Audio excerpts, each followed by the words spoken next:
देखिए बात करते हैं हम लोग जुलाई करके करंट अफेयर्स की। तो जुलाई का करंट अफेयर्स कहीं ना कहीं हमारे एग्जाम पॉइंट ऑफ व्यू से काफी इंपॉर्टेंट हो जाता है, क्योंकि अक्टूबर में एग्जाम है तो जुलाई का करंट अफेयर्स काफी इंपॉर्टेंट होगा। तो जून का ऑलरेडी कवर कर चुके हैं हम लोग कुछ दिन पहले, अब हम लोग जुलाई करंट अफेयर्स करते हैं। तो स्टार्ट करते हैं हम लोग सबसे पहले हाईएस्ट सिविलियन अवार्ड जो मोदी जी को मिले हैं। ठीक है, तो मोदी जी को कौन कौन सिविलियन अवार्ड्स मिले हैं देखते हैं। सबसे पहले देखिए, आप यहां देखिए king Abdullah Aziz, order of king Abdullah Aziz, ये कहां का होगा? सऊदी अरेबिया का। तो 2016 में इनको 2 अवार्ड मिलते हैं, 3 अप्रैल और 4 जून को मिलता है आपका ऑर्डर ऑफ गाजी आमिर अमानुल्लाह खान। तो ये दूसरा अवार्ड होता है। 2016 में सबसे पहले ये 2 अवार्ड मिले सऊदी अरेबिया और अफगानिस्तान के। इसके अलावा order of state of Palestine, ये पैलेस्टाइन से मिला 2018 में। फिर order of distinguished rule of Izzuddin, ये मालदीव्स का आपका अवार्ड है, हाईएस्ट सिविलियन अवार्ड। ठीक है, ये 2019 में मिलता है। और 2019 में मिलता है ऑर्डर ऑफ जायद, ये यूएई का अवार्ड था 2019 का। ठीक है, आपका 4 अप्रैल को अनाउंस किया और 24 अगस्त को इनको मिला। King Hamad Order of Renaissance, ये बहरीन का अवार्ड है। और लीजियन ऑफ मेरिट, ये यूनाइटेड स्टेट्स का हाईएस्ट सिविलियन अवार्ड भी मिल चुका है मोदी जी को। फिर बात करते हैं, आगे आते हैं, ये आपके पैसिफिक कंट्रीज है, फिजी, पापुआ न्यू गिनी और पलाऊ। सारे देखिए 2023 में ये तीनों मिलते हैं। इजिप्ट और फ्रांस का भी 2023 में मिलता है, ग्रीस का भी 2023 में मिलता है। सारा 2023 का सिस्टम है यहाँ पे। सबसे पहले ये 3 देखते हैं हम लोग 22 मई वाले। ये ऑर्डर ऑफ फिजी का अवार्ड है। ऑर्डर ऑफ लोगोहू, ये पापुआ न्यू गिनी। और इब्कल अवार्ड, ये पलाऊ। ठीक है, ये सारे आपको पैसिफिक कंट्रीज हैं। इसको चाहिए तो आप देख लीजिएगा अपने मैप में, वर्ल्ड मैप में। ऑर्डर ऑफ नाइल देख के समझ में आ रहा है, इजिप्ट। लीजियन ऑफ ऑनर, ये आपका फ्रांस। ठीक है, तो ये लीजियन ऑफ मेरिट था। लीजियन ऑफ मेरिट आपका यूएसए है, लीजियन ऑफ ऑनर आपका फ्रांस हो जाता है, ऑर्डर ऑफ ऑनर आपका ग्रीस हो जाता है। ठीक है, फिर ऑर्डर ऑफ ड्रैगन किंग आपका भूटान। और order of Saint Andrew recently आपका 2024 में मिलता है ऑफ रशिया। तो भूटान और रशिया का 2024 में यहां पे मिलता है। ये सारे आपके हाईएस्ट सिविलियन ऑर्डर मिले हैं अलग अलग कंट्रीज के, एक साथ अरेंज करके आपके सामने रख दिए गए हैं। फिर आते हैं कुछ एग्रीमेंट्स की बात और करते हैं हम लोग। देखिए इंडिया और ताइवान के बीच में एग्रीमेंट हुआ है। किसका एग्रीमेंट? Mutual recognition agreement. किसका? For organic products. तो ऑर्गेनिक प्रोडक्ट्स का ट्रेड का एक एग्रीमेंट साइन होता है दोनों के बीच में, नई दिल्ली में। और इसमें देखिए कौन कौन से एजेंसीज इन्वॉल्व है। आपका APEDA, agriculture and processed food products export development authority, और एएफए आपका एग्रीकल्चर एंड फूड एजेंसी आपका ताइवान का है ये। तो अपीडा इंडिया का और एएफए ताइवान का, इन दोनों के बीच में एग्रीमेंट होता है। फिर डेवलप आर्टिफिशियल इंटेलिजेंस टूल्स। तो ये देखिए यहां पे आपका नेशनल इंफॉर्मेटिक्स सेंटर और स्पाइस बोर्ड ऑफ इंडिया के बीच में एक एग्रीमेंट होता है कि हम लोग डेवलप करेंगे आर्टिफिशियल इंटेलिजेंस टूल्स। क्यों करेंगे डेवलप और कहां के लिए करेंगे डेवलप? तो देखिए लार्ज कार्डमम प्लांट्स होते हैं, उनमें जो डिजीजेस होती हैं उनको डिटेक्ट करना और क्लासिफाई करने के लिए एआई टूल्स डेवलप करेंगे। आपके ये सिक्किम के आपके बड़े कार्डमम डिजीजेस जो हैं उनको डिटेक्ट करने के लिए ये जो प्रोजेक्ट है, ये स्पीयरहेड कौन करेगा? ये नेशनल इंफॉर्मेटिक्स सेंटर का एक centre of excellence in AI आपका एक ऑर्गेनाइजेशन है। कहां पे? कोलकाता में, जो इस पर्टिकुलर प्रोजेक्ट का हेड करेगा, लीड करेगा। नेक्स्ट आपका बात हो रही है एक जॉइंट लेटर ऑफ इंटेंट। किसके बीच में? एक है वीपो, वर्ल्ड इंटेलेक्चुअल प्रॉपर्टी ऑर्गेनाइजेशन, और अटल इनोवेशन मिशन के बीच में एक joint letter of intent sign होता है। और क्यों साइन होता है? Aimed at building programmes for innovation के लिए प्रोग्राम बिल्ड करने की यहां बातें हो रही हैं। ठीक है, इनोवेशन, एंटरप्रेन्योरशिप और intellectual property for the countries in the global south में जो कंट्रीज हैं उनमें इनोवेशन और एंटरप्रेन्योरशिप और इंटेलेक्चुअल प्रॉपर्टी को डेवलप करना है इनका एम। तो वीपो और अटल इनोवेशन मिशन। ठीक है, next biodiversity beyond national jurisdiction agreement. इस एग्रीमेंट का एक दूसरा नाम भी है जिसको बोलते हैं हाई सीज ट्रीटी। तो इंडिया का कैबिनेट ने ये अनाउंस कर दिया कि हम भी इस ट्रीटी को साइन करेंगे। क्या है ये ट्रीटी आपका पहली बात तो यह है यूएन क्लॉज के अंतर्गत आता है। यूएन क्लॉज में पता है क्या है? United Nation convention on law on seas, इसके अंतर्गत आपका हाई सीज ट्रीटी आता है। इस ट्रीटी का गोल है जो मेरीन बायोडाइवर्सिटी है ना, उसको प्रोटेक्ट करना। आपके सी में जो मेरीन बायोडाइवर्सिटी है उसको प्रोटेक्ट करना इसका एम है थ्रू इंटरनेशनल कोऑपरेशन। तो ये ट्रीटी साइन होती है हाई सीज ट्रीटी। नेक्स्ट अब कुछ अपॉइंटमेंट देख लेते हैं। सेक्रेटरी जनरल ऑफ नेटो, नए सेक्रेटरी जनरल ऑफ नेटो कौन है? पहले डच प्राइम मिनिस्टर थे ये, मार्क रुटे, जो भी प्रोनाउंस करते हो, ये सेक्रेटरी जनरल ऑफ नेटो बनते हैं अभी नए। तो ये पूछेगा आपसे कि ये कहा किसके प्राइम मिनिस्टर थे, तो आप कहेंगे डच प्राइम मिनिस्टर थे ये। नेक्स्ट बात करते हैं chairman of central board of direct taxes, तो ये है रवि अग्रवाल जी, ये 1988 बैच के IRS ऑफिसर हैं और ये आपके central board of direct taxes के नए चेयरमैन बनते हैं। नेक्स्ट बात करते हैं स्टेट बैंक के नए चेयरमैन बनते हैं चाला श्रीनिवासुलु शेट्टी, ये सब इंपॉर्टेंट है, ध्यान में रखना है। नेक्स्ट नेपाल के नए प्राइम मिनिस्टर फिर बन जाते हैं KP ओली साहब, तीसरी बार बनते हैं, आपका एक कोalition गवर्नमेंट फॉर्म करते हैं। न यूके के नए पीएम अभी बनते हैं, ऋषि सुनक साहब हट जाते हैं और बनते हैं कीर स्टारमर, लेबर पार्टी से आते हैं। इनके कैबिनेट के कुछ इंपॉर्टेंट लोग भी हमें ध्यान में रखना है, जैसे रेचल रीव्स हैं, पहली महिला फाइनेंस मिनिस्टर है इनकी। इसके अलावा डेविड लैमी है, ये फॉरेन सेक्रेटरी हैं। और कुछ बात इंपॉर्टेंट इसलिए हो जाती है, शिवानी राजा और जो बॉब ब्लैकमैन है, ये इन्होंने ओथ लिया है ऑन भगवत गीता, तो ये कुछ बातें इंपॉर्टेंट है। Next national security adviser, additional national security adviser, तो NSA तो डोवल साहब हैं, ठीक है। एडिशनल नेशनल सिक्योरिटी एडवाइजर बनते हैं राजेंद्र खन्ना, ठीक है। तो Rajendra Khanna is the current national security adviser of India, additional national security adviser. ये बेसिकली सेक्रेटरी थे आपके नेशनल सिक्योरिटी काउंसिल सेक्रेटेरिएट के और पहले फॉर्मर चीफ रह चुके हैं ऑफ रॉ, ठीक है। काफी सारा एक्सपीरियंस है इनको आपका सिक्योरिटी, नेशनल सिक्योरिटी हैंडल करने का।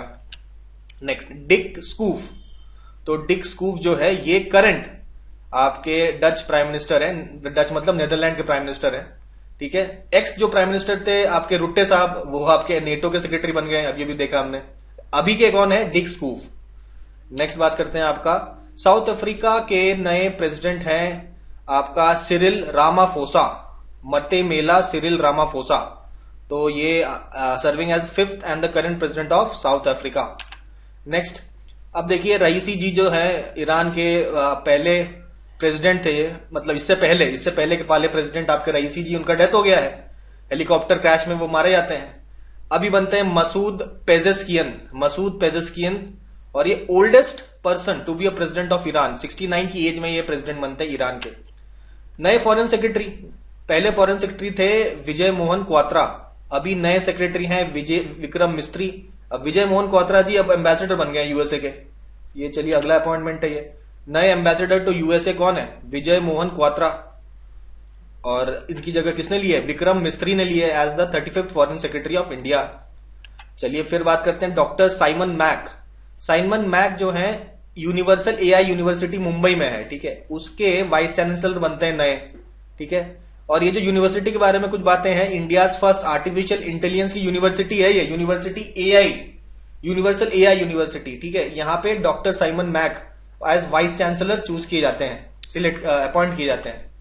अब देखिए कुछ नए चीफ मिनिस्टर, कुछ नए गवर्नर बनते हैं, जैसे सिक्किम में इलेक्शन होता है, फिर बनते हैं प्रेम सिंह तमांग, इनको PS गोले भी बोलते हैं, ये 6th और current chief minister of Sikkim बनते हैं। नेक्स्ट आंध्र प्रदेश के CM कौन है? नारा चंद्रबाबू नायडू, 13वें CM ऑफ आंध्र प्रदेश। फिर थियो जेम्स की कुछ बात करते हैं। थियो जेम्स कौन है? United nation high commissioner for refugees, तो ये UN की रेफ्यूजी एजेंसी है। इसके ये क्या कौन बनते हैं? Global goodwill ambassador. ये थियो जेम्स बेसिकली आपके ब्रिटिश एक्टर हैं, ये यूके से बिलोंग करते हैं, यूके के एक्टर हैं। नेक्स्ट BN गंगाधर, तो कैबिनेट के अपॉइंटमेंट कमेटी के द्वारा BN गंगाधर को चूज किया गया as the head of national medical commission के हेड बना दिए गए। इसके साथ साथ डॉक्टर संजय बेहारी, इनको प्रेसिडेंट बनाया, medical assessment and rating board का प्रेसिडेंट बना दिया गया है। फिर HE एंटोनियो कोस्टा जो कि पहले प्राइम मिनिस्टर थे पोर्चुगल के, इनको चूज कर दिया गया as the next president of European council, अगला प्रेसिडेंट ऑफ यूरोपियन काउंसिल इनको चूज कर दिया गया है। नेक्स्ट बात करते हैं उर्सुला वैंडर लेयन, ये आपकी 13वीं प्रेसिडेंट बनती है ऑफ यूरोपियन कमीशन। देखिए यूरोपियन काउंसिल है ये, यूरोपियन काउंसिल के प्रेसिडेंट है एंटोनियो कोस्टा, यूरोपियन कमीशन की प्रेसिडेंट है Ursula von der Leyen, Ursula Gertrud von der Leyen पूरा नाम इनका, या उर्सुला वॉन्डर लेयन भी बोलते हैं। फिर बात करते हैं Indian Institute of public administration, ये होते हैं डॉक्टर जितेंद्र सिंह, तो ये आपके बनते हैं Indian Institute of public administration के चेयरमैन, तीसरी बार लगातार बन रहे हैं ये। फिर बात करते हैं आपका नेशनल ह्यूमन राइट्स कमीशन में पहले जस्टिस अरुण मिश्रा थे, वो रिटायर हो गए हैं, उनकी जगह आती हैं Vijaya Bharathi Sayani acting chairperson of national human rights commission. फिर देखिए फाइनेंशियल एक्शन टास्क फोर्स की नई प्रेसिडेंट बनती है 2 साल के लिए, एलिसा डे एंडा मद्राजो, ठीक है। फिर इंडियन मेंस क्रिकेट टीम के हेड कोच बनते हैं आपके गौतम गंभीर साहब। और यही बात करते हैं हम लोग फुटबॉल के, इंडियन फुटबॉल टीम के नए कोच बनते हैं Manolo Marquez. Next chief secretary of Uttar Pradesh कौन है? मनोज कुमार सिंह बनते हैं chief secretary of Uttar Pradesh. आगे आते हैं, पहली female chief secretary of Maharashtra कौन बनती है? सुजाता सौनिक। फिर देखिए कैप्टन सुप्रीता सीटी, ये पहली वुमेन ऑफिसर बनती है from the core of army air defence, जिनको सियाचिन ग्लेशियर में डिप्लॉय किया गया है। तो पहली महिला ऑफिसर जो सियाचिन ग्लेशियर में डिप्लॉयड है, फर्स्ट महिला ऑफिसर कहां की? आपका core of army air defence की, जो सियाचिन ग्लेशियर में पोस्टेड है, वो बनती है कैप्टन सुप्रीता सीटी। ये मैसूर की है बेसिकली। फिर पीवी सिंधु जी को एम्बेसडर बनाया जाता है, ब्रांड एम्बेसडर किसका? टोबैको कंट्रोल का। फिर शिखर धवन ने अपना, अच्छा ये तो उनका खैर इन्होंने रिटायरमेंट तो लिया ही है, साथ में ये ब्रांड एम्बेसडर अनाउंस होते हैं मोटो जीपी इंडिया का। नेक्स्ट मानवी मधु कश्यप, ये ट्रांसजेंडर पर्सन है, इनको आप देख रहे हैं पिक्चर में, ये ट्रांसजेंडर पर्सन है जिनको एज सब इंस्पेक्टर आपको चूज किया गया है। फॉर द पहली बार स्टेट में ऐसा हुआ है कि किसी ट्रांसजेंडर को सब इंस्पेक्टर ऑफ पुलिस के पोस्ट में आपका ज्वाइनिंग दी गई है। ये बिहार गवर्नमेंट का है, ठीक है, बिहार गवर्नमेंट के द्वारा ऐसा किया गया है। फिर बात करते हैं DG of press information bureau, PIB के नए डीजी बनते हैं Dhirendra Ojha becomes the DG of press information bureau. हो गया ये। आगे बढ़ेंगे, राजस्थान के गवर्नर थे पहले कलराज मिश्रा, उनके टाइम पे फॉर्मर डीजीपी मोहनलाल लेथर को चीफ इंफॉर्मेशन कमिश्नर बना दिया गया है। ये पहले डीजीपी थे, अभी चीफ इंफॉर्मेशन कमिश्नर है राजस्थान के। फिर देखिए राजस्थान के अब नए बात कर लेते हैं, नए गवर्नर कौन है? तो ये बनते हैं हरिभाऊ किशन राव बगाड़े, ठीक है, ये गवर्नर ऑफ राजस्थान है। ये महाराष्ट्र से, ओरिजिनली महाराष्ट्र के हैं, लेकिन गवर्नर हैं इस समय राजस्थान के। फिर मनोज सोनी जी ने रिजाइन कर दिया अपने पर्सनल रीजंस कोट करके यूपीएससी से। फिर बात करेंगे हम लोग नए गवर्नर ऑफ तेलंगाना कौन है? ये जिष्णु देव वर्मा है, ये आपके त्रिपुरा से बिलोंग करते हैं, ठीक है। ये second deputy chief minister of Tripura भी रह चुके हैं 2018 से 23 तक, ठीक है, लेकिन अब ये गवर्नर ऑफ तेलंगाना बन जाते हैं। नेक्स्ट बात करते हैं governor of Chhattisgarh is Raman Deka नए गवर्नर बनते हैं छत्तीसगढ़ के। झारखंड के कौन बनते हैं? ये है संतोष गंगवार। उसके बाद सिक्किम के नए गवर्नर है ओम प्रकाश माथुर। ये सारे आपको याद करने हैं, 2-3 बार देखिए याद हो जाएगा, टेंशन मत लीजिए, बहुत सारे हैं लेकिन याद हो जाएंगे। 2-3 बार लेकिन देखना पड़ेगा, इतना समय तो देना पड़ेगा आपको। पहली बार केवल दिमाग में बैठता है, दोबारा देखते हैं तो कुछ कुछ याद होता है, तीसरी बार देखते हैं तो कुछ कुछ याद होता है, उसके बाद हम जब सवाल लगाते हैं तो सब याद हो जाता है, ठीक है। और बार बार सवाल लगाना है, यही गेम है इस एग्जाम का। बहुत सारी चीजें आपको याद करनी होती है और बार बार आपको देखना होता है, पढ़ना होता है, तब जाके सीधे दिमाग में बैठती है, ठीक है। तो घबराइए नहीं, इन सबको ये सब पढ़ना है आपको, याद भी हो जाएगा अगर आप समय देंगे तो।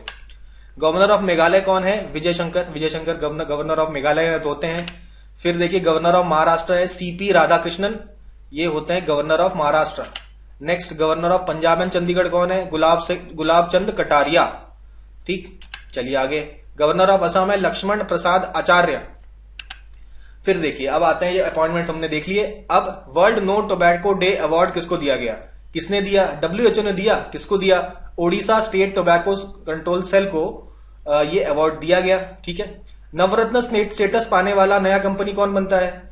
ये डिपार्टमेंट ऑफ पब्लिक एंटरप्राइजेस के द्वारा अनाउंस किया गया कि नवरत्न स्टेटस दिया गया किसको? मैजगांव डॉक शिप बिल्डर्स को दिया गया है और ये 18th पब्लिक सेक्टर अंडरटेकिंग बन जाती है इसके बाद।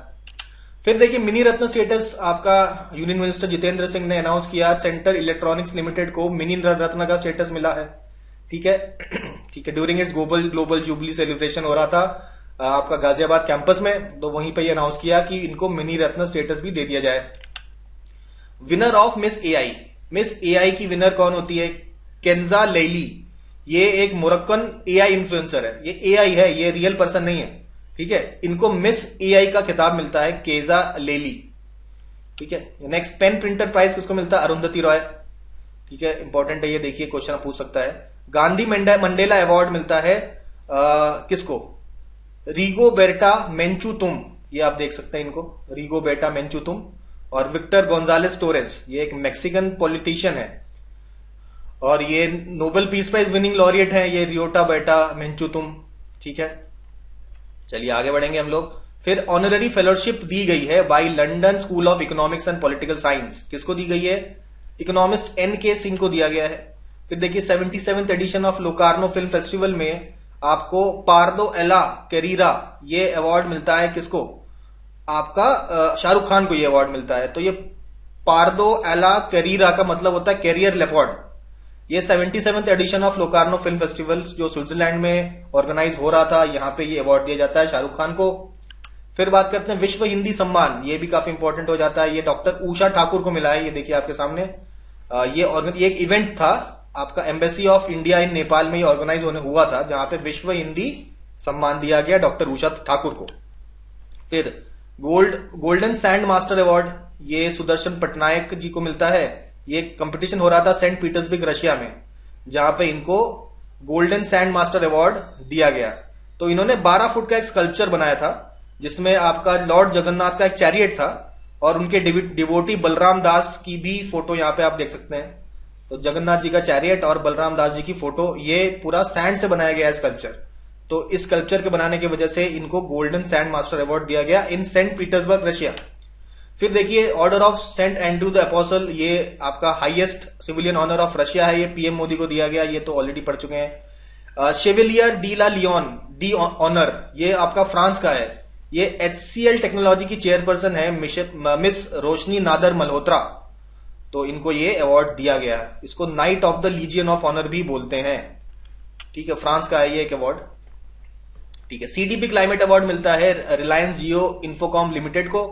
इसके अलावा गुलबेनकियन प्राइज ऑफ ह्यूमैनिटी ये दिया जाता है 3 लोगों को basically. Andhra Pradesh community manage natural farming, ये एक ऑर्गेनाइजेशन है। ठीक है, Andhra Pradesh community manage natural farming.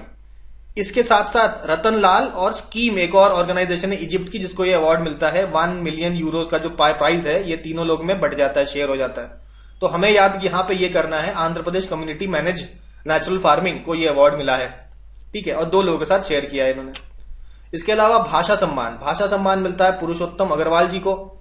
क्यों? For the recognition of their valuable contribution in the field of medieval literature in the northern region. तो 1 लाख का अवार्ड है इसके साथ। ठीक है, फिर आपका बेस्ट टेक्नोलॉजी अवार्ड दिया जाता है किसको, कहां, क्यों? तो देखिए किसको दिया जाता है, Indian Institute of Spices research. कहां दिया जाता है? 96 फाउंडेशन डे चल रहा था, सेलिब्रेशन हो रहा था, कहां, किसका? Indian council of agricultural research का 96 फाउंडेशन डे न्यू दिल्ली में चल रहा था। तो यहां पे बेस्ट टेक्नोलॉजी अवार्ड मिलता है IISR को।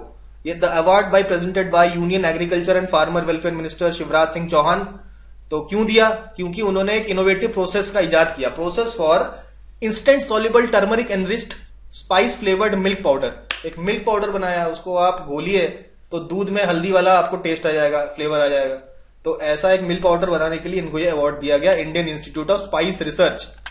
एग्रीकल्चर लीडरशिप अवार्ड किसको मिला? देखिए हॉर्टिकल्चर में नागालैंड को, एग्रीकल्चर में महाराष्ट्र को। और एग्रीकल्चर लीडरशिप अवार्ड दिया गया आपका Indian Institute of Sugar Cane Research Lucknow, Indian Institute of Sugar Cane Research Lucknow को ये लीडरशिप अवार्ड मिला। तो ये एग्रीकल्चर लीडरशिप अवार्ड हो गए 2024 के। फिर 45th असेंबली ऑफ कॉस्पार क्या है? Committee on space research. ये वर्ल्ड की पहली साइंटिफिक बॉडी है dedicated to space science research. कहां पे हुआ ये? बुसान साउथ कोरिया में होता है। किसको मिलता है? तो 2 इंडियन यहां पे इनको अवार्ड मिलता है जो उनको नोट करना है। पहला हैरी मैसी अवार्ड मिलता है प्रहलाद चंद्र अग्रवाल, PC अग्रवाल। ये है आपके प्रहलाद चंद्र अग्रवाल जी, साइंटिस्ट हैं ये, प्रोफेसर है department of astronomy and astrophysics in Tata institute of fundamental research. फिर विक्रम साराभाई मेडल मिलता है अनिल भारद्वाज को, ये डायरेक्टर हैं of Ahmedabad based physics research laboratory के, ये डायरेक्टर हैं। नेक्स्ट हम लोग बात करते हैं आपका 2024 का स्क्रिप्स नेशनल स्पेलिंग बी, ये ब्रुहुत सोमा को मिला है, 12 साल के हैं ये, फ्लोरिडा के। और इनको 2024 का Scripps national bee spelling bee का अवार्ड मिला है। स्पाइस अवार्ड किसको मिला है? ये Indian Institute of Spices Research के द्वारा दिया जाता है टू सोपना कलिंगल। ये एक एग्रीकल्चरलिस्ट है, कहां पे, कलिंगल प्लांटेशन थ्रिसूर में। थ्रिसूर में कलिंगल प्लांटेशन में सोपना कलिंगल है एग्रीकल्चरलिस्ट, इनको ये अवार्ड मिला है। फिर बात करते हैं प्रेज अवार्ड। अब देखिए दो अवार्ड यहां देखेंगे, प्रेज अवार्ड और स्पार्क अवार्ड। प्रेज अवार्ड है पीएम स्वनिधि का अवार्ड और स्पार्क अवार्ड है आपका DNULM, ये क्या है, दीनदयाल अंत्योदय योजना, नेशनल अर्बन लाइवलीहुड मिशन का ये अवार्ड है। तो ठीक है, पीएम स्वनिधि के अवार्ड में बड़े स्टेट्स, छोटे स्टेट्स और हिल स्टेट्स, इनमें अवार्ड दिया जाता है। बड़े स्टेट्स में मध्य प्रदेश, छोटे स्टेट्स में Ladakh, small states and UTs, और हिली और नॉर्थ ईस्ट एरिया में आसाम। तो ये 3 आपके हो गए। लेकिन आउटस्टैंडिंग परफॉर्मेंस का अवार्ड महाराष्ट्र को मिला है, यूपी इसमें सेकंड है, ये नोट करने वाली बात हो गई। इसके बाद शहरों की बात कर ले। शहरों में, बड़े शहरों में, मेगा मिलियन प्लस सिटीज में जहां की पॉपुलेशन 10 लाख से ज्यादा है, ये म्यूनिसिपल कॉर्पोरेशन ऑफ दिल्ली है, म्यूनिसिपैलिटी कह रहे हैं हम, ठीक है। मेजर सिटीज में यानी कि 1 लाख से 10 लाख पॉपुलेशन में उज्जैन म्यूनिसिपल कॉर्पोरेशन है, और छोटे टाउन में आपकी नवाबगंज की म्यूनिसिपैलिटी है उत्तर प्रदेश में, ठीक है। इनको ये अवार्ड दिया जाता है। फिर देखिए आपका स्पार्क अवार्ड, वो हो गया प्रेज अवार्ड। स्पार्क अवार्ड यानी कि systematic progressive analytical real time ranking है, ठीक है, स्पार्क अवार्ड में बड़े स्टेट, यहां भी देखिए बड़े स्टेट और नॉर्थ ईस्ट और हिली स्टेट्स की बात हो रही है। बड़े स्टेट्स में केरला फर्स्ट है, सेकंड यूपी है, नॉर्थ ईस्ट और हिली स्टेट्स में आपका हिमाचल प्रदेश है। टेक्नोलॉजिकल इनोवेशंस के लिए मध्य प्रदेश को यह अवार्ड दिया गया for online identification of street vendors. और सोशल इंफ्रास्ट्रक्चर यानी कि वहां पे वेंडिंग जोन्स बने हुए हैं तेलंगाना में, तो तेलंगाना को बेस्ट सोशल इंफ्रास्ट्रक्चर का अवार्ड मिलता है। फिर आते हैं हम लोग साहित्य अकादमी युवा पुरस्कार और साहित्य अकादमी बाल साहित्य पुरस्कार। तो बाल साहित्य में छोटे बच्चों के लिए जो लिटरेचर लिखा गया है उसके लिए अवार्ड दिया जा रहा है, और युवा पुरस्कार में बड़े लोगों के लिए अवार्ड दिया जा रहा है। प्रेसिडेंट साहित्य अकादमी के माधव कौशिक, ठीक है। अच्छा, अब अंग्रेजी का अवार्ड जो है युवा पुरस्कार में, homeless, growing up lesbian and dyslexic in India, ये आपका के वैशाली जी ने लिखा है, काफी इंपॉर्टेंट है, ध्यान रखिएगा। इसके बाद स्मृतियों के बीच घिरी एक पृथ्वी, ये लिखा है गौरव पांडे ने हिंदी में, और उर्दू में लिखा है स्टेपनी, छोटी छोटी कहानियां हैं, जावेद अंबेर मिसबाही का। इसके अलावा बाल पुरस्कार में अंग्रेजी का जो एक पुरस्कार है वो है the blue horse and other amazing animal stories from Indian history, ये लिखा है नंदिनी सेनगुप्ता जी ने। और हिंदी 51 बाल कहानियां, ये लिखा है देवेंद्र कुमार जी ने। संस्कृत में लिखा है बुभुक्षिता काकह, ये हर्षदेव महादेव जी ने लिखा है, हर्षदेव महादेव। और उर्दू में बर्फ का देश अंटार्कटिका, ये शमशुल इस्लाम फरूकी है। तो ये सारी स्टोरीज आपके बच्चों के लिए है, तो इनको साहित्य अकादमी पुरस्कार मिला है। फिर बुक्स एंड ऑथर्स देख लेते हैं कुछ। देखिए gateway to the sea, historic ports of docks and Mumbai region, ये बेसिकली पब्लिश किया है publication division of ministry of information and broadcasting government of India के द्वारा, और रिलीज किया गया है बाय गवर्नर ऑफ महाराष्ट्र, कौन है, श्री रमेश बायस। अच्छा, फिर सेकंड में आपका देखिए मनोज बाजपेयी के ऊपर एक बुक लिखी है, biography, Manoj Bajpayee a definitive biography, ये लिखी है पीपी साहब ने, Piyush Pandey. Power within the leadership legacy of Narendra Modi, ये किसने लिखा है, डॉक्टर रामास्वामी बालसुब्रमण्यम ने। फिर बात करते हैं आपके जो फॉर्मर वाइस प्रेसिडेंट है श्री वेंकैया नायडू, इनके ऊपर, इनके लाइफ के ऊपर 3 किताबें छपी हुई हैं। तो सबसे पहली जो किताब है वो लिखा है SNK ने, दूसरी किताब लिखा है आपका SR ने, और तीसरी किताब जो लिखा है वो लिखा है SK ने। तो ये SR, SK और SNK, ठीक है, ऐसा याद किया हमने। तो Venkaiah Naidu life in service, ये लिखा है S नागेश कुमार, यानी कि SNK। सेलिब्रेटिंग भारत, उसके आगे बड़ा बड़ा सा है, देख लीजिए, mission and message of Shri Venkaiah Naidu 13th vice president of India, ठीक है, केवल फोकस कर रहे हैं इसमें, सेलिब्रेटिंग भारत। वेंकैया नायडू दिखे SNK मार्क कर लीजिए, सेलिब्रेटिंग भारत दिखे सीधा मार्क करिए SR सुब्बाराव, IV सुब्बाराव। और अगर तेलुगु का में लिखा हुआ ये महानेता दिखे तो आप SK मार दीजिए, श्री संजय किशोर। तो ये तेलुगु में लिखा हुआ बायोग्राफी है, life and journey of Shri Venkaiah Naidu, ये संजय किशोर ने लिखा है, ठीक है, सही है। तो ठीक है, ये याद हो गया। आगे बढ़ते हैं। Kargil war the turning point लिखा है कर्नल MB रविंद्रनाथ। तो किसी कर्नल साहब ने लिखा होगा ना, आर्मी के जो बड़े कर्नल वर्नल ने लिखा होगा, तो ऐसे याद रखिए। प्रिजनर ऑफ भोपाल लिखा है टिम वॉकर ने। तो प्रिजन से ये चलते चलते बाहर निकले, यानी कि वॉक करते हुए बाहर निकले, तो ऐसे याद रखिए, Tim Walker. Jamshed ji Tata powerful learnings of corporate success, ये लिखा है हर्ष भट्ट और R गोपाल कृष्णन ने। आगे बढ़ेंगे भाई, ठीक है। अब ये थोड़ा बहुत बुक्स एंड ऑथर्स के से आगे बढ़ते हैं हम लोग। तो ये बढ़ते हैं first fire rescue assistant drone. ये आपका Indian Institute of technology Dharwad ने बनाया है। प्रोफेसर सुधीर सिद्धापुरेड्डी और अमीर मुल्ला ने प्रोजेक्ट को लीड किया था और इसका फंड किया था TiHAN foundation of and IIT Hyderabad ने। लेकिन बनाया किसने? आईआईटी धारवाड़ ने। इसमें कंफ्यूजन नहीं होना चाहिए, आईआईटी धारवाड़ ने बनाया, सीधी बात। नेक्स्ट, आपका मून में एक बड़ा सा गुफा देखने को मिला है। तो ये जो गुफा है ये जो है ये कहां पर है? आपका 100 मीटर का एक गुफा है in the moon sea of tranquillity, moon के सी ऑफ ट्रैंक्विलिटी में, और 250 किलोमीटर दूर है जहां से अपोलो 11 जो स्पॉट था अपोलो 11 का, उससे करीबन 250 मील दूर है। तो ये इटालियन साइंटिस्ट लोरेंजो ब्रूजोन और लियोनार्डो कैरर ने ये केव इन मून ढूंढा। ये मून के अंदर केव है, ठीक है। अब थोड़ा चाइना की बात करते हैं। चाइना ने सबसे पहले वर्ल्ड का पहला पैसेंजर ट्रेन बनाया। तो क्या खासियत है इसमें? इसमें खासियत है कि ये कार्बन फाइबर से बना हुआ पहला पैसेंजर ट्रेन है। आप यहाँ पिक्चर में जो देख रहे हैं ये जो है कार्बन फाइबर से पूरा बना हुआ है। कार्बन फाइबर काफी ज्यादा स्ट्रॉन्ग मटेरियल होता है। तो इस मेट्रो ट्रेन को बोलते हैं सेट्रोवो 1.0 और कार्बन स्टार रैपिड ट्रांजिट। तो ठीक है, इसको डेवलप किया था Qingdao Sifang rolling stock company ने, जो कि एक सब्सिडरी है चाइना रेलवे कंस्ट्रक्शन कॉर्पोरेशन का। लॉन्ग स्टोरी शॉर्ट, भाई पूछेगा आपसे पहला पैसेंजर ट्रेन जो कि कार्बन फाइबर का बना है, किसने बनाया? आप बताइएगा, चाइना। नाम क्या? नाम पूछेगा तो सेट्रोवो 1.0 याद रखिएगा, ठीक है। बात करते हैं मेघ सूचक। क्या है मेघ सूचक? मेघ सूचक एक लीडार टेक्नोलॉजी है। लीडार टेक्नोलॉजी से क्या होता है? ये बेसिकली एक light detection and ranging technology है जो कि वेदर फोरकास्टिंग करेगा। फिर आते हैं अगले इंपॉर्टेंट एक न्यूज पे, अर्थ केयर सैटेलाइट। तो आपसे पूछेगा ये किसने बनाया?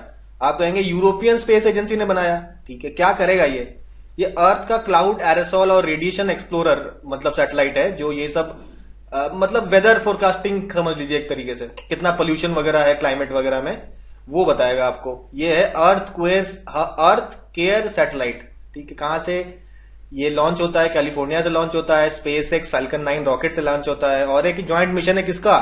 यूरोपियन स्पेस एजेंसी का और जापान के स्पेस एजेंसी JAXA का, ठीक है। यूरोपियन स्पेस एजेंसी और जापान का स्पेस एजेंसी जो है मिलके अर्थ केयर सैटेलाइट भेजा है। तो ये सब बातें ध्यान में रखनी है, स्पेशली भाई कौन किसने लॉन्च किया, क्या करेगा ये, ठीक है। ये सब चीजें पता होनी चाहिए आपको। नेक्स्ट बात करते हैं इमोशनल रोबोट की। ये जो रोबोट है बड़ा इमोशनल है, ठीक है। तो पहला वर्ल्ड का इमोशनल रोबोट बनाया गया है, नाम है गुआंगहुआ नंबर 1। तो नाम से पता चल रहा है कि ये चाइना का ही कोई होगा कंपनी जिसने बनाया होगा। तो बिल्कुल चाइना ने ये वर्ल्ड का पहला इमोशनल रोबोट जिसका ह्यूमन लाइक बिहेवियर है, ये सैड और एंग्री भी फील करता है, ठीक है। और ये एक इमोशनली रेस्पॉन्सिव रोबोट है, ह्यूमनॉइड रोबोट, जो कि फुदान यूनिवर्सिटी शंघाई में है, इसने बनाया है। आगे बढ़ते हैं भाई, जिमेक्स की बात करते हैं। जिमेक्स तो आपको पता है ना, जापान इंडिया का मिलिट्री एक्सरसाइज है, हुआ कहां पे, ये इंपॉर्टेंट है। तो 8वां इसका एडिशन था, ये पता होना चाहिए। और योकोसुका जापान में ये आपका होता है, संपन्न होता है। और इसमें इंडियन नेवी ने INS शिवालिक को सेंड किया था, ठीक है। फिर रेड फ्लैग 2024। तो रेड फ्लैग जो है ये आपका ईल्सन एयरफोर्स बेस अलास्का में है। यहां पे इसका ये वेन्यू था और एक मल्टीनेशनल एयर कॉम्बैट एक्सरसाइज है, एयरफोर्स का है, एयर कॉम्बैट। आगे बढ़ते हैं हम लोग, मैत्री। तो मैत्री आपको पता होना चाहिए कि ये थाईलैंड और इंडियन आर्मी के बीच में होता है। 3रा एडिशन है इसका और थाईलैंड में इसका वेन्यू था। नोमैडिक एलिफेंट भी हमको पता है मंगोलिया के साथ होता है। तो एडिशन पता होना चाहिए। 13वां एडिशन हुआ कहां पे? देखिए शिलोंग में हुआ, मेघालय में। तो ये इंपॉर्टेंट हो जाता है भाई, वेन्यू इंपॉर्टेंट हो जाता है। और 16th एडिशन, खैर ये इतना इंपॉर्टेंट नहीं है लेकिन फिर भी थोड़ा दिमाग में रख सकते हैं, ये तो याद रखना ये वेन्यू।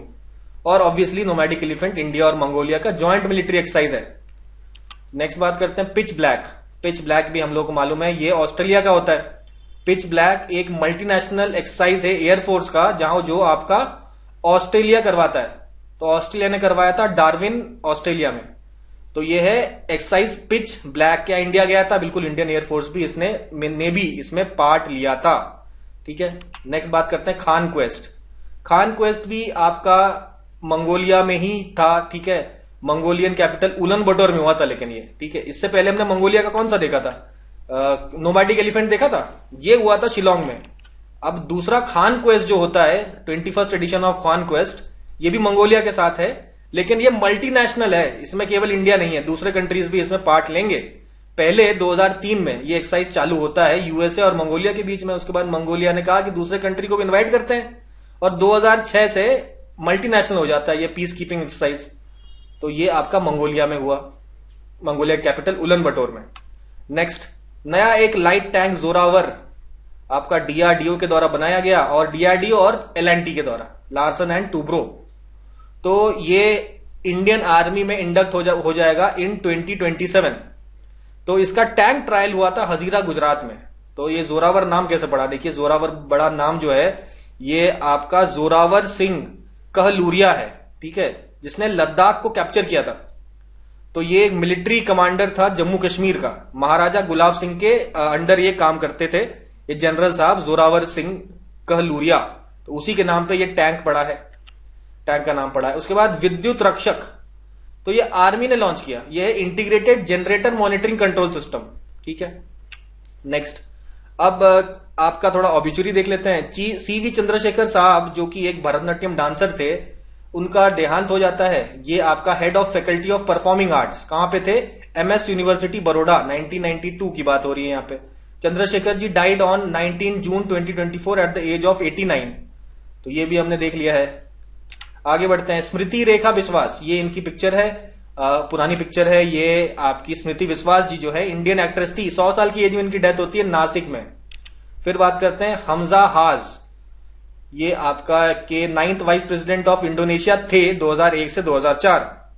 उस समय प्रेसिडेंट थे मेघावती सुकार्नो पुत्री, इनके अंडर ये वाइस प्रेसिडेंट थे। नहीं, अंडर तो कहना गलत होगा, वाइस प्रेसिडेंट थे बेसिकली इंडोनेशिया का, हमजा हाज। नेक्स्ट, फ्रांसिस डी ब्रीटो, इनका भी देहांत हुआ। ये कैथोलिक प्रीस्ट थे, आपके वसई मुंबई में रहते थे। इन्होंने लिखा था सुबोध बाइबल। तो ये बेसिकली बाइबल का जो ट्रांसलेशन है मराठी में, ये इन्होंने किया था। फ्रांसिस बी ब्रीटो, इनका भी देहांत हो जाता है, मुंबई में रहने वाले थे ये। उसके बाद चलिए आगे बढ़ते हैं, थोड़ा साइंस एंड टेक्नोलॉजी वाली बात कर लेते हैं। नहीं, कुछ स्कीम्स देख लेते हैं, ठीक है। पहला अंडरग्राउंड कोल गैसिफिकेशन कहां पे हुआ, प्लेस का नाम पता होना चाहिए, जामतारा डिस्ट्रिक्ट में कस्टा कोल ब्लॉक, यहां पे अंडरग्राउंड इंडिया का सबसे पहला अंडरग्राउंड कोल गैसिफिकेशन का प्रोजेक्ट लगा है, ठीक है। तो मिनिस्ट्री ऑफ कोल ने ये जो प्रोजेक्ट है इनिशिएट किया, लेकिन कोलैबोरेशन है ये किसके साथ, eastern coalfield limited, CMPDI Ranchi और एर्गो एक्सर्जी टेक्नोलॉजीज, ये कनाडा की कंपनी है। तो इनके साथ मिलकर अंडरग्राउंड कोल गैसिफिकेशन का प्रोजेक्ट लगाया, कहां पे, जामताड़ा डिस्ट्रिक्ट, झारखंड की बात हो रही है यहां पे, Kasta coal block, Jamtara district, Jharkhand.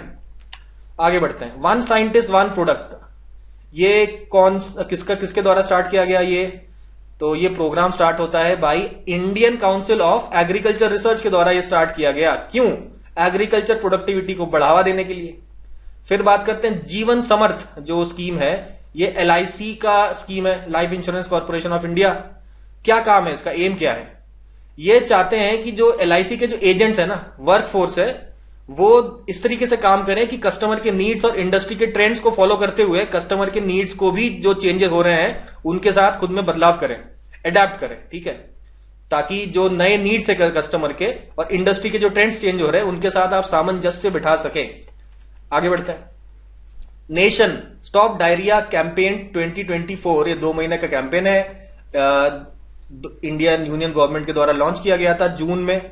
इसका एम था आपका डेथ्स ऑफ चिल्ड्रन अंडर 5, जो डायरिया से जो छोटे बच्चे हैं 5 साल से कम उम्र वाले, उनकी जो डेथ हो जाती है उसका रोकथाम करने के लिए स्लोगन क्या है, डायरिया की रोकथाम, सफाई और ORS से रखें अपना ध्यान। ये है slogan of this stop diarrhoea campaign. Next बात करते हैं हम लोग प्रोजेक्ट अश्मिता। प्रोजेक्ट अश्मिता जो है इसका जरा फुल फॉर्म देख लेते हैं तो हमें पूरी कहानी समझ में आ जाएगी। Augmenting study material in Indian languages through translation and academic writing. तो सीधे बात समझ में आ गया कि इंडियन लैंग्वेजेस में आपके ट्रांसलेशन की बात की जा रही है। किसका ट्रांसलेशन, आपके कई सारे बुक्स का ट्रांसलेशन किया जाएगा, 22,000 बुक्स का ट्रांसलेशन किया जाएगा 22 इंडिया के जो शेड्यूल लैंग्वेजेस में है, ठीक है, अगले 5 सालों में, ठीक है। तो बेसिकली ये अगर 22 शेड्यूल लैंग्वेजेस में तो अगर हिसाब लगाया जाए तो 1000 किताबें हैं बेसिकली, हर एक किताब को 22 लैंग्वेज में छाप रहे हैं, तो हर एक किताब को इंटू 22 कर दीजिए तो 22,000 किताबें नहीं होगी। तो ये बेसिकली इनका एम है। मिनिस्ट्री ऑफ एजुकेशन है साथ में और यूनिवर्सिटी ग्रांट्स कमीशन है। नेक्स्ट बात करते हैं एनपीएस वात्सल्य। एनपीएस वात्सल्य है, ये फाइनेंस मिनिस्टर के द्वारा प्रपोज किया गया है, नेशनल पेंशन स्कीम, लेकिन फॉर माइनर्स, जो छोटे बच्चे हैं उनके लिए, जिसमें आपका पेरेंट्स और गार्जियन थोड़ा कंट्रीब्यूट करेंगे और थोड़ा तो गवर्नमेंट करेगी, और ये जब वो 18 साल के हो जाएंगे तो उनको पैसे वैसे मिल जाएंगे। ठीक है, ऐसा कुछ सीन है इसमें। ठीक है, तो एनपीएस वात्सल्य हमें फाइनेंस मिनिस्ट्री समझना है। ठीक है, और क्या है आपने समझ लिया। नेक्स्ट प्रोजेक्ट, नहीं, पावर प्रोजेक्ट पेखू बेला, ये कहां, हिमाचल प्रदेश में है। ये Himachal Pradesh power corporation limited के द्वारा ऊना डिस्ट्रिक्ट में ये प्रोजेक्ट लगाया जा रहा है, पेखू बेला। ठीक है, 32 मेगावाट का सोलर पावर प्रोजेक्ट है। नेक्स्ट बात करते हैं श्रमिक बसेरा स्कीम। श्रमिक बसेरा स्कीम जो है आपका गुजरात स्टेट गवर्नमेंट के द्वारा लॉन्च किया जा रहा है। इसमें आपके 17 हाउसिंग स्ट्रक्चर्स बनेंगे अहमदाबाद, गांधीनगर, वडोदरा और राजकोट में। तो इसमें हाउसिंग फैसिलिटीज दी जाएगी किसको, वर्कर्स और लेबरर्स को। ठीक है, ये है श्रमिक बसेरा स्कीम, गुजरात गवर्नमेंट का, ये ध्यान रखिएगा। आगे बढ़ते हैं। फ्लोटिंग सोलर प्रोजेक्ट कहां लगाया जा रहा है, यूपी में। तो आपका माटातीला, जमनी और अर्जुन सागर डैम है यहां पे। तो इन डैम में बुंदेलखंड रीजन में पड़ते हैं ये सारे डैम्स। इसमें 160 मेगावाट का फ्लोटिंग सोलर प्रोजेक्ट। होता क्या है फ्लोटिंग सोलर प्रोजेक्ट, आगे आप थोड़ा पिक्चर भी देखेंगे। इसमें पानी है, डैम में पानी जमा हुआ है, इसी पानी में आप एक जगह एक छोटा सा एरिया लेके यहां पे छोटे छोटे सोलर पैनल लगा दीजिए, जो कि पानी में ऐसे फ्लोट कर रहे हैं। तो इस प्रकार के फ्लोटिंग सोलर पैनल लगा देते हैं। फायदा क्या है, ये जो पानी है एवापोरेट नहीं होगा, एक तो ये अच्छी बात है। दूसरी बात तो है ही, आपका बिजली प्रोड्यूस हो रही है। तो नेक्स्ट, पेड़ लगाओ पेड़ बचाओ जन अभियान। तो ये हमारे जो चीफ मिनिस्टर योगी आदित्यनाथ जी, इन्होंने लॉन्च किया है पेड़ लगाओ पेड़ बचाओ जन अभियान। इन्होंने कहा एक अकबर, ये बेसिकली लॉन्च हुआ है बाय प्लांटिंग सैपलिंग्स, छोटे पौधे लगाए जा रहे हैं अकबरपुर, लखनऊ में। On this occasion chief minister said the problem of global warming, ये सब बात बताई इन्होंने कि ग्लोबल वार्मिंग समस्या है, उसको दूर करने के लिए पेड़ लगाओ पेड़ बचाओ अभियान हमें करना पड़ेगा। नेक्स्ट, ए हेल्प स्कीम। ए हेल्प स्कीम पहले तो पूछेगा कौन से स्टेट का है, तो गवर्नमेंट ऑफ राजस्थान का है। क्या है ये, तो इसका ऑब्जेक्टिव ये है to expansion of health and life stock production. ठीक है, राजस्थान सेकंड नंबर पे है और इंडिया, तो लाइफ स्टॉक प्रोडक्शन में की बात कर रहे हैं तो राजस्थान आपका सेकंड नंबर नॉर्थ इंडिया में है और 11th रैंक इनकी है ओवरऑल इंडिया में। ठीक है, तो ये ए हेल्प स्कीम कहां का है, राजस्थान का है। लाइफ स्टॉक प्रोडक्शन के ऊपर है, मतलब लाइफ स्टॉक को बढ़ाना। ठीक है, एजेंट्स को ढूंढना और एजेंट्स के थ्रू लाइफ स्टॉक के हेल्थ को इंप्रूव करना और क्वांटिटी क्वालिटी को बढ़ाना। ठीक है, ये इनका काम होगा ए हेल्प स्कीम का। नेक्स्ट, मुख्यमंत्री किसान सम्मान निधि। तो मुख्यमंत्री किसान सम्मान निधि में भजनलाल शर्मा जो राजस्थान के सीएम है, उन्होंने कहा कि ये एक स्कीम हम लॉन्च कर रहे हैं। और कहां से लॉन्च किया इन्होंने, टोंक से, कृषि उपज मंडी टोंक से इन्होंने लॉन्च करते हैं मुख्यमंत्री किसान सम्मान निधि। इसमें उन्होंने कहा है कि भाई सेंट्रल गवर्नमेंट तो 6,000 पर साल देती है, हम और अलग से देंगे। ठीक है, तो ये वाली बात हो गई, मतलब 6,000 पर साल तो आपका मिल ही रहा है बेनिफिट किसानों को, जो भी इनके बेनिफिशियरीज हैं, और कुछ बेनिफिट आपका राजस्थान गवर्नमेंट भी इनको देगी। नेक्स्ट, मुख्यमंत्री युवा कार्य प्रशिक्षण योजना, लड़का भाऊ योजना। तो लड़का भाऊ योजना आप देखिए, सीधा बोलिए, ये तो आपका महाराष्ट्र गवर्नमेंट का है। महाराष्ट्र गवर्नमेंट के द्वारा स्टार्ट किया गया, चीफ मिनिस्टर शिंदे ने ये अनाउंस किया। पंढरपुर, सोलापुर डिस्ट्रिक्ट में पंढरपुर है, वहां से ये अनाउंस करते हैं। ये कह रहे हैं कि जो भी अनएम्प्लॉयड लोग होंगे उनको ऑन जॉब ट्रेनिंग दी जाएगी और मंथली स्टाइपेंड दिया जाएगा, जो भी एलिजिबल कैंडिडेट्स हैं। ठीक है, ये जॉब ट्रेनिंग की बात हो रही है यहां पे। नेक्स्ट, राजीव गांधी सिविल अभया हस्तम तेलंगाना। तो इसमें देखिए आपका तेलंगाना गवर्नमेंट ने कहा कि कोई भी सिविल सर्विस अगर एस्पायरेंट है, मेंस एस्पायरेंट यूपीएससी के लिए, प्रीलिम्स क्रैक किया होगा उन्होंने, मेंस गए होंगे, उनको 1 लाख रुपए का फाइनेंशियल असिस्टेंस दिया जाएगा अगर वो जो एस्पायरेंट है वो ईडब्ल्यूएस कैटेगरी से आता है, ओबीसी एससी एसटी कैटेगरी से आता है तो। ठीक है, बस शर्त है कि प्रीलिम्स एग्जाम पास हुआ हो। तो ये बेसिकली सीएसआर एक्टिविटी है सिंगरेनी कोलियरीज कंपनी लिमिटेड के द्वारा। तो सिंगरेनी में आपको पता है ना, कोल के लिए ये जाना जाता है सिंगरेनी। तो ये बेसिकली कोल एक्सप्लोरेशन कंपनी है, कोल माइनिंग कंपनी होगी, जिसका सीएसआर एक्टिविटी है और सिविल सर्वेंट्स एस्पायरेंट्स जो है उनको 1 लाख रुपए फाइनेंशियल असिस्टेंस दिया जा रहा है। अब देखिए सॉल्ट न्यूट्रिशन स्कीम सीधा आप मार्क करिए उत्तराखंड, इसमें आपका सॉल्ट दिया जाएगा 8 रुपए पर केजी के हिसाब से, ठीक है। नेक्स्ट, अभी इंडिया ने T20 T20 वर्ल्ड कप जीता, 9वां एडिशन ऑफ वर्ल्ड कप था, ये हमें सबको मालूम है। किसको हरा के जीता? साउथ अफ्रीका को, ये भी हम सबको मालूम है, टीवी से हम लोग चिपके हुए थे इसमें, ठीक है। तो जो अच्छे स्टूडेंट होंगे वो नहीं चिपके होंगे, उन्होंने रिजल्ट देख लिया होगा। इन एनीवेज, तो कहां हुआ था ये? वेस्ट इंडीज यूएसए में। 20 टोटल साइड्स थे। Player of the match final में विराट कोहली थे और player of the tournament Jasprit Bumrah थे। सबसे बढ़िया इकोनॉमी रेट भी आपका जसप्रीत बुमराह का ही था, 4.17 का इकोनॉमी रेट मेंटेन किए थे। मैक्सिमम विकेट्स लिए थे अर्शदीप सिंह ने और फजल हक फरूकी ने, दोनों ने 17-17 विकेट लिए थे। और देखिए लॉकी फर्ग्यूसन को भी एक रिकॉर्ड बनाया था, इन्होंने 4 मेडन ओवर्स डाल दी। बहुत बड़ी बात है, T20 में 4 मेडन ओवर्स डालना बहुत डिफिकल्ट काम होता है। पापुआ न्यू गिनी के खिलाफ इन्होंने ये कीर्तिमान रचा और बेसिकली 2-2 बार वर्ल्ड कप जीत गए। अभी इंग्लैंड, वेस्ट इंडीज और इंडिया, तीनों कंट्रीज 2-2 बार वर्ल्ड कप जीत चुकी है T20 world cup. PAT Cummins ने 2 बार हैट्रिक ले लिया अफगानिस्तान और बांग्लादेश के अगेंस्ट। इसके अलावा हरिकेन आया था, बेरिल नाम का हरिकेन आ गया था। भाई वर्ल्ड कप खत्म होता है उसके बाद ये हरिकेन आ जाता है, तो कुछ दिनों के लिए जो इंडियन टीम थी वहीं पे सेटल थी, वो इंडिया वापस नहीं आई थी। चलिए ये बात हो गई। इसके बाद सबसे ज्यादा रन्स किसने बनाया? रहमानुल्लाह गुरबाज ने बनाया। सबसे स्मार्ट कैच का अवार्ड मिला था सूर्य कुमार यादव को।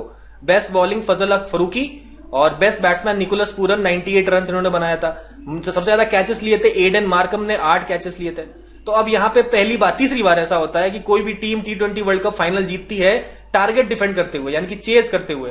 तो ऐसा कीर्तिमान पहली बार तो इंडिया ने किया था 2007 में, अभी 2024 में फिर से कर दिया। बीच में 2012 में वेस्ट इंडीज ने भी ये कारनामा करके दिखाया था। तो इंडिया ऐसी पहली टीम बनती है जिसने T20 वर्ल्ड कप बिना किसी मैच हारे जीता है। विराट कोहली, रोहित शर्मा, रविंद्र जडेजा और ट्रेंट बोल्ट, ये 4 खिलाड़ी ने रिटायरमेंट ले लिया after this world cup T20 international से। नेक्स्ट बात करते हैं, एशिया कप हुआ था। तो एशिया कप नॉर्मली इंडिया जीतती है, टोटल 9 बार तो हुआ है। तो इसमें देखिए इंडिया का 9th फाइनल है, ठीक है, 9th फाइनल है। 9 बार हुआ है, 9 बार इंडिया फाइनल पहुंची है, 7 बार जीती है, 2 बार हारी है। ये दूसरा टाइम था जब हारी है। श्रीलंका का पहला एशिया कप था ये। उसके बाद विंबलडन 2024, फ्रेंच ओपन पहले देख चुके थे हम लोग। फ्रेंच ओपन में भी हमारे कार्लोस अल्कराज जीते थे, विंबलडन भी ये कार्लोस अल्कराज ही जीते हैं नोवाक जोकोविक को हरा के। तो ये अल्कराज स्पेन के हैं, जोकोविक सर्बिया के हैं। और जो वुमेन में कौन जीतती हैं? बारबोरा क्रेज़िकोवा, ये चेकोस्लोवाकिया की है, चेक रिपब्लिक की है। इनका पहला विंबलडन है और दूसरा ग्रैंड स्लैम टाइटल है। कार्लोस का 2nd विंबलडन है और 4था ग्रैंड स्लैम टाइटल है, ठीक है। देखिए कोपा अमेरिका 2024 का कोपा अमेरिका एक हुआ था जिसमें अर्जेंटीना डिफेंडिंग चैंपियन भी थी और ये दोबारा चैंपियन बन गई है। फाइनल में कोलंबिया को 1-0 हरा दिया। तो कोपा अमेरिका आपसे पूछेगा कौन जीता, आप कहेंगे अर्जेंटीना। वैसे भी फुटबॉल देखने वालों को पता ही होगा कि वो साउथ अमेरिका में सबसे स्ट्रॉन्गेस्ट टीम जो है वो आपका अर्जेंटीना ही कहीं ना कहीं है, ठीक है। नेक्स्ट आते हैं ब्रिक्स स्पोर्ट्स गेम्स। तो ब्रिक्स का चेयरमैनशिप इस समय 2024 का किसके पास है? रशिया के पास है। तो ये 2024 का ब्रिक का स्पोर्ट्स गेम भी कौन कराएगा? रशिया कराएगा। कहां कराया? काजान, रशिया में। कौन जीता? तो रशिया जीता। 2nd नंबर पे बेलारूस आया। हमें इससे मतलब नहीं है, हमें किससे मतलब है? इंडिया की रैंकिंग।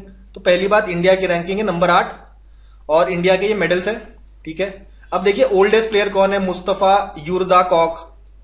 यंगेस्ट प्लेयर कौन था? सेनिया साविनोवा।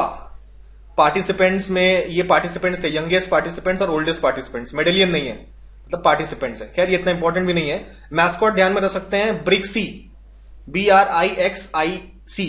तो ये ब्रिक्स से ही थोड़ा मिलता जुलता नाम है। तो ये लेपर्ड है, ठीक है, मैस्कॉट। देखिए अभी इंपॉर्टेंट चीज देखते हैं। यहां से पूछ लेता है आपसे, 2 चीजें पूछेगा। या तो पूछ लेगा गोल्ड मेडल कितने जीते इंडिया ने, इंडिया की रैंक पूछ देगा। तो रैंक 8th, गोल्ड मेडल 3 और सिल्वर मेडल कभी नहीं पूछता। पूछेगा क्या? आपसे पूछेगा टोटल मेडल बताइए। तो टोटल मेडल गिन लीजिए कितने, 29 है, 29 मेडल जीते हैं। अच्छा 3 गोल्ड मेडलिस्ट के नाम भी पता हो तो अच्छी बात है।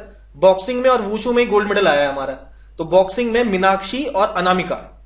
तो मीनाक्षी और अनामिका, मीन जैसी आंखें जिसकी है मीनाक्षी, अनामिका जिसका कोई नाम नहीं है, ठीक है। तो ये कुछ टेक्निक्स होते हैं याद करने के, हम करते रहते हैं बीच में। तो इसके बाद अर्पणा दहिया जी वुशु में, वुशु एक प्रकार का मार्शल आर्ट्स है। तो इसमें देखिए 3 ऐसे गोल्ड मेडल जीते हैं ब्रिक्स स्पोर्ट्स गेम्स में। आगे बढ़ेंगे भाई। देखिए 24th SCO council of head of state SCO summit हुआ भाई। कहां हुआ?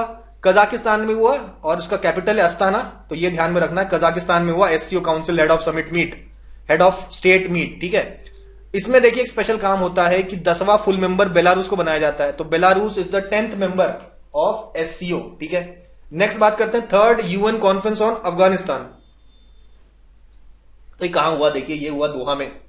तो तीसरा कॉन्फ्रेंस जो था अफगानिस्तान का, ये आपका दोहा में होता है, कतर दोहा में। पूछेगा ये कहां हुआ, ठीक है, कितने कंट्रीज, 25। तालिबान ने भी इसमें पार्ट लिया था, तो कॉन्फ्रेंस ऑन अफगानिस्तान हो गया। World audio visual and entertainment summit कहां हुआ, बोलेंगे गोवा में। भाई सब एंटरटेनमेंट कहां हो रहा है, गोवा में हो रहा है। और गोवा में ये 55th इंटरनेशनल फिल्म फेस्टिवल भी उस समय सेलिब्रेट हो रहा था, ऑर्गेनाइज हो रहा था। ठीक है, और तो गोवा में ये भी कर लिया इन्होंने, first world visual and entertainment summit, wave. ठीक है, इंटरनेशनल सोलर फेस्टिवल कहां हुआ, तो ये सब तो नई दिल्ली में हुआ, नई दिल्ली इंडिया भारत मंडपम में होता है। 46th world heritage committee UNESCO की बैठती है, वेन्यू इसका सेंट पीटर्सबर्ग रशिया में। 188 कंट्रीज इसमें भाग लेते हैं, मिनिस्ट्री ऑफ कल्चर के द्वारा करवाया जाता है। ठीक है, और इसका थीम क्या है, world heritage in 21st century. World heritage in 21st century है इसका थीम। आगे ये सब देख लीजिए, building capacities and exploring opportunities of youth. तो ये थीम वगैरह में ना छोटे छोटे जो कीवर्ड्स हैं वो ध्यान में रखते हैं। पूरा लंबा लंबा तो याद नहीं होगा, इतना लंबा सेंटेंस याद रखना डिफिकल्ट है। तो इंपॉर्टेंट कीवर्ड्स क्या है, world heritage, world heritage committee है तो world heritage in 21st century है इसका, तो ये ध्यान में रखना है। वेन्यू याद रखना है, सेंट पीटर्सबर्ग याद रहेगा, और थीम याद रखना है world heritage in 21st century. ठीक है, चलिए बात करते हैं आगे। नेक्स्ट बात करते हैं इंटरनेशनल पुलिस एक्सपो। सीधा पूछेगा कहां पे हुआ था, तो 9th एडिशन इसका हुआ था न्यू दिल्ली में। पुलिस एक्सपो होता है न्यू दिल्ली में, और किसने कंडक्ट कराया था, नेक्स्ट जेन ने। पाथ टू पीस समिट, अब भाई यूक्रेन में वॉर हो रहा है, तो 2 दिन का जो समिट है स्विट्जरलैंड में कराया कि थोड़ा पीस करवाइए आप यूक्रेन में, और समिट का नाम था path to peace summit. India delegation भी पहुंचा, पवन कुमार कपूर के वो हेड थे इस डेलीगेशन के, इंडियन डेलीगेशन में पवन कुमार गए थे। ठीक है, तो नेक्स्ट बात करते हैं कोलंबो सिक्योरिटी कॉन्क्लेव। ये इसमें कंट्रीज कितने होते हैं, तो कंट्रीज इसमें इंडिया, मॉरिशस, मालदीव, श्रीलंका, तो ये सारे इंडियन ओशन कंट्रीज हैं। तो अभी करेंटली आपका 5th फुल मेंबर बनाया गया किसको, बांग्लादेश को, बांग्लादेश को बनाया गया। और सीशेल्स जो है वो ऑब्जर्वर स्टेटस इनको मिला हुआ है कोलंबो सिक्योरिटी कॉन्क्लेव। ठीक है, ये सब बातें में पता चली, ये इंपॉर्टेंट बात पता चली, बांग्लादेश को मेंबर बनाया गया आपका 5th मेंबर। कहा होस्ट कौन है, ये Mauritius is the host, Mauritius इसका होस्ट किया था। ठीक है, 8वां ये आपका deputy national security adviser level meeting भी हुआ था। ठीक है, आगे बढ़ते हैं। सहकार से समृद्धि, सहकार मतलब कोऑपरेशन, तो जब कोऑपरेशन की बात आई तो ये मिनिस्ट्री ऑफ कोऑपरेशन के द्वारा कराया जा रहा होगा। मिनिस्टर कौन है, minister of cooperation Amit Shah है, साथ में ये होम मिनिस्टर भी है, तो ये भी यहां पे जरूर रहेंगे। 102 इंटरनेशनल डे ऑफ कोऑपरेटिव्स था, कहां हुआ था पूछ सकता है, तो कहिए गांधीनगर में। थीम पूछ देगा तो आप कहिए cooperatives build a better future for all, ये थीम था। यहाँ पे भारत ऑर्गेनिक आटा का लॉन्च किया गया, और ये इंपॉर्टेंट यहाँ पे ये होता है 2025 को डिक्लेयर किया गया international year of cooperatives by the United nation general assembly, तो ये बात यहाँ पे इंपॉर्टेंट हो जाती है। आगे बात करते हैं हम लोग next, first international conference on steel slag road, तो ये आपका CSIR के द्वारा, आपका CSIR central road research institute और PHDCCI के द्वारा न्यू दिल्ली में ऑर्गेनाइज किया गया। PHDCCI क्या है, PhD chamber of commerce and industry, तो इनके द्वारा न्यू दिल्ली में हुआ। ठीक है, कॉन्फ्रेंस में देखिएगा न्यू दिल्ली में मोस्टली सब होता है, जो न्यू दिल्ली में नहीं होता है उसको याद रखिए, तो बाकी सब न्यू दिल्ली में मान लीजिए आप। इंटरनेशनल डेयरी फेडरेशन ये कहां हुआ, अब ये न्यू दिल्ली में नहीं हुआ, तो यहां ध्यान रखना है हमको, ये कोची में हुआ, तो याद रखिए डेयरी का कोची में हुआ, डेयरी फेडरेशन का जो कॉन्फ्रेंस था। थीम क्या था, farmer centric innovation and in dairying, तो ठीक है, ऑर्गेनाइज किसने किया था, आपका मिनिस्ट्री ने किया था। Fisheries and animal husbandry, fisheries animal husbandry और डेयरिंग, ये तो आपका मिनिस्ट्री का नाम है। उसके अलावा नेशनल डेयरी डेवलपमेंट बोर्ड और इंटरनेशनल डेयरी फेडरेशन के द्वारा भी ये ऑर्गेनाइज हुआ था। कहां पे, ये ध्यान में रखना है, कोची।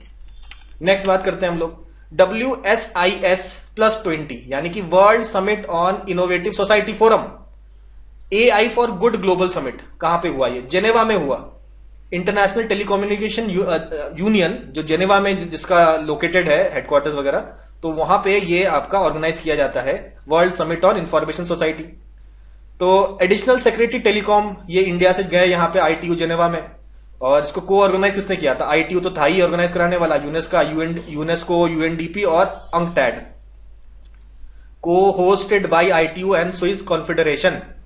तो ये बात हो गई, ये कॉन्फ्रेंस ध्यान में रखना है आपका। कहां पे हुआ था, ये जिनीवा में हुआ था, AI फॉर गुड। फिर ग्लोबल एआई इंडिया समिट, तो ये तो दिल्ली में हुआ था, उसमें कोई बात ही नहीं है, इसको ध्यान नहीं रखना है, दिल्ली में है ये, सीधा मार दीजिए global AI summit. Caring 2024, caring क्या है? Central institute of mining and fuel research ने ये ऑर्गेनाइज कराया 2 दिन का वर्कशॉप। कहां कराया? केयरिंग 2024 वर्कशॉप कहां पे हुआ? झारखंड में। भाई माइनिंग आप जानते हैं छोटा नागपुर एरिया में ज्यादा होता है ना, तो झारखंड में हुआ। दिगवादी कैंपस झारखंड में आपका CIMFR का, central institute of mining and fuel research के आपका दिगवादी कैंपस झारखंड में इसको ऑर्गेनाइज किया गया। टॉपिक था challenges and opportunities in coal gasification, ये भाई टॉपिक था। एनर्जी डायलॉग कॉन्फ्रेंस ये न्यू दिल्ली में हुआ मिनिस्टर हरदीप सिंह पुरी के द्वारा। टॉपिक क्या था? Reduce India dependence on import. देखिए एनर्जी डायलॉग कहां हुआ? दिल्ली में हुआ, याद रखने की जरूरत नहीं, दिल्ली तो पता ही होता है हमको। मिनिस्टर इसके हरदीप सिंह पुरी हैं। टॉपिक क्या है कि भाई हमें इंपोर्ट डिपेंडेंस जो है कम करना है धीरे धीरे, ठीक है। अब देखिए United Nation chief of police summit हुआ था, UN कॉप्स। अब यूनाइटेड नेशन वाला जो था वो न्यूयॉर्क में हुआ है। Indian folk and tribal art exhibition आपका हुनर कहां पे हुआ था? दुबई आर्ट सेंटर UAE में ये आपका हुआ था। आगे बढ़ते हैं हम लोग। अंबुबाची मेला, अंबुबाची मेला कहीं ना कहीं गुवाहाटी से लिंक्ड होता है कामाख्या टेम्पल से, तो ये फेस्टिवल आपका कामाख्या टेम्पल गुवाहाटी में मनाया जाता है। तो ये एनुअल फेस्टिवल होता है मेंस्ट्रुएशन ऑफ गॉडेस कामाख्या, ठीक है। और इस दौरान आपका ये टेम्पल क्लोज होता है, ठीक है। जून 22 से 25 तक ये टेम्पल बेसिकली क्लोज होता है, लेकिन ये अंबुबाची मेला मनाया जाता है। नेक्स्ट राजा परबा, राजा परबा उड़ीसा में मनाया जाता है। 3 दिन का फेस्टिवल है। आपका मिथुन संक्रांति, आप इसमें मदर अर्थ का वर्शिप किया जाता है। नेक्स्ट है नेशनल पोषण फेस्टिवल। ये पोषण नहीं है, न्यूट्रिशन की बात नहीं हो रही है। नेशनल पोषण फेस्टिवल जो है श्रीलंका में मनाया जाता है, बुद्धिज्म से रिलेटेड है। तो कहा जाता है जो महिंद्रा थियो, जो बेसिकली एम्परर अशोक के जो बेटे थे ना, महेंद्र और संघमित्रा, जिनको श्रीलंका भेजा गया था, उन्हीं महिंद्रा की बात हो रही है, तो महिंद्रा थियो बोलते हैं इनको। तो ये आपका इस समय ऐसा कहा जाता है अरहंत महिंद्रा थियो जो है ये बुद्धिज्म आते हैं, उनके जो राजा है देवनम पिया तिस्सा, श्रीलंका के राजा, इनको ये बुद्धिज्म में कन्वर्ट करते हैं, बुद्धिज्म के बारे में बताते हैं। तो ये फेस्टिवल इनके लिए मनाया जाता है। कहां पे? माउंटेन ऑफ मिहिनताले, माउंटेन ऑफ मिहिनताले में ये फेस्टिवल मनाया जा रहा है। नेक्स्ट बात करते हैं वन महोत्सव सेलिब्रेशन। ये कहां पे सेलिब्रेट किया गया? 17th वन महोत्सव, ये इंफाल मणिपुर में। थीम वही, एक पेड़ मां के नाम। तो लार्ज स्केल ट्री प्लांटेशन का ड्राइव चलाया गया। तो ये फॉरेस्ट डिपार्टमेंट के द्वारा कंडक्ट किया गया था लामडेम माखा लेकई नाम की जगह में। Next Uttar Pradesh mango festival celebrate किया गया, inaugurated bye CM Yogi Adityanath. कहां पे? अवध शिल्पग्राम लखनऊ में। उसके बाद ब्रांड फाइनेंस इंडिया 100 रिपोर्ट, तो इस रिपोर्ट को लॉन्च किया था ब्रांड फाइनेंस इंडिया ने, जिसमें कहा था टॉप जो 5 ब्रांड्स है ऑफ इंडिया, वो टाटा ग्रुप है नंबर 1 पे, फिर इन्फोसिस, फिर HDFC, LIC और फाइनली 5वें नंबर पे रिलायंस ग्रुप। नेक्स्ट बात करते हैं हेनली पासपोर्ट इंडेक्स। तो इसमें टॉप जो रैंकिंग है वो आपका सिंगापुर को मिलती है। इसके अलावा आपका 4 तो इसमें यूरोपियन कंट्रीज हैं जिनको सेकंड रैंक मिला है, फ्रांस, जर्मनी, इटली और स्पेन। इसके अलावा जापान भी है। और इंडिया की रैंक हमको ध्यान में रखना है 82। टोटल 58 कंट्रीज में बिना वीजा के हम लोग ट्रैवल कर सकते हैं, ठीक है। और लास्ट है आपका अफगानिस्तान। सबसे बेकार पासपोर्ट जो है वो अफगानिस्तान का ही है। ब्लूमबर्ग्स बिलियनर इंडेक्स, ब्लूमबर्ग्स के द्वारा ये निकाला जाता है और इसमें नंबर 1 सबसे अमीर व्यक्ति बताए गए हैं इलॉन मस्क, फिर जेफ बेजोस और उसके बाद Bernard Arnault. Next artificial intelligence readiness index, तो ये जो है IMF के द्वारा लॉन्च होता है।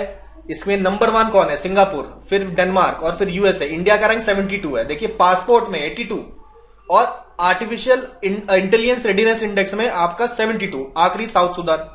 मोस्ट वैल्यूएबल ग्लोबल ब्रांड्स की अगर हम बात करते हैं तो सबसे पहले एप्पल आता है, फिर गूगल आता है, फिर माइक्रोसॉफ्ट आता है। एप्पल, गूगल, माइक्रोसॉफ्ट, ठीक है, डन।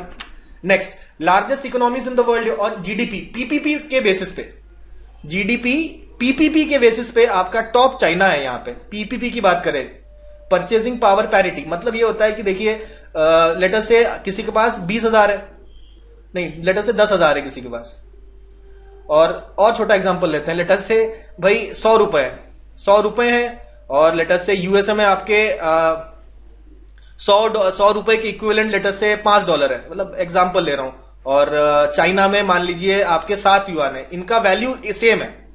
लेकिन क्या अगर इस वैल्यू से 100 रुपए से हम यहां पे लेटर से 4 किलो आलू ले लेते हैं या 5 किलो आलू ले लेते हैं, ठीक है, 5 किलो आलू लेते हैं, लेकिन ये $5 से 5 किलो आलू नहीं ले रहे हैं, ठीक है, यहां केवल दो, क्या कहते हैं, यहां 2 किलो आलू ही ले पा रहे हैं, और ये भी आपका 3 किलो आलू ले पा रहे हैं।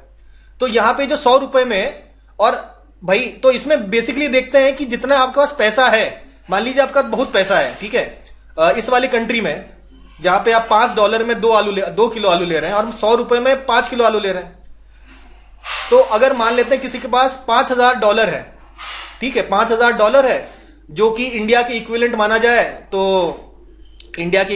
जाए, तो वो करीबन 1 लाख 2 लाख ज्यादा होगा, 2-3 लाख रुपए होगा, ठीक है। तो ये जो $5,000 है, इसकी वैल्यू कम है ना, क्योंकि उससे उतना सामान आप नहीं ले पा रहे हैं, जो कि आप इससे इक्विवेलेंट जितने रुपए होंगे उससे आप ज्यादा सामान ले सकते हैं। तो पीपीपी के हिसाब से देखा जाए तो क्या होगा, दूसरी वाली कंट्री बेटर होगी। कुल मिला के काफी कॉम्प्लिकेटेड है, इसमें ज्यादा नहीं पढ़ते हैं, सीधे समझते हैं कि पीपीपी के माध्यम से अगर देखा जाए कितना परचेसिंग पावर है आपका, उसके हिसाब से देखा जाए तो आपका चाइना, यूएसए और इंडिया आपका तीसरे नंबर पे आता है cost of living city ranking.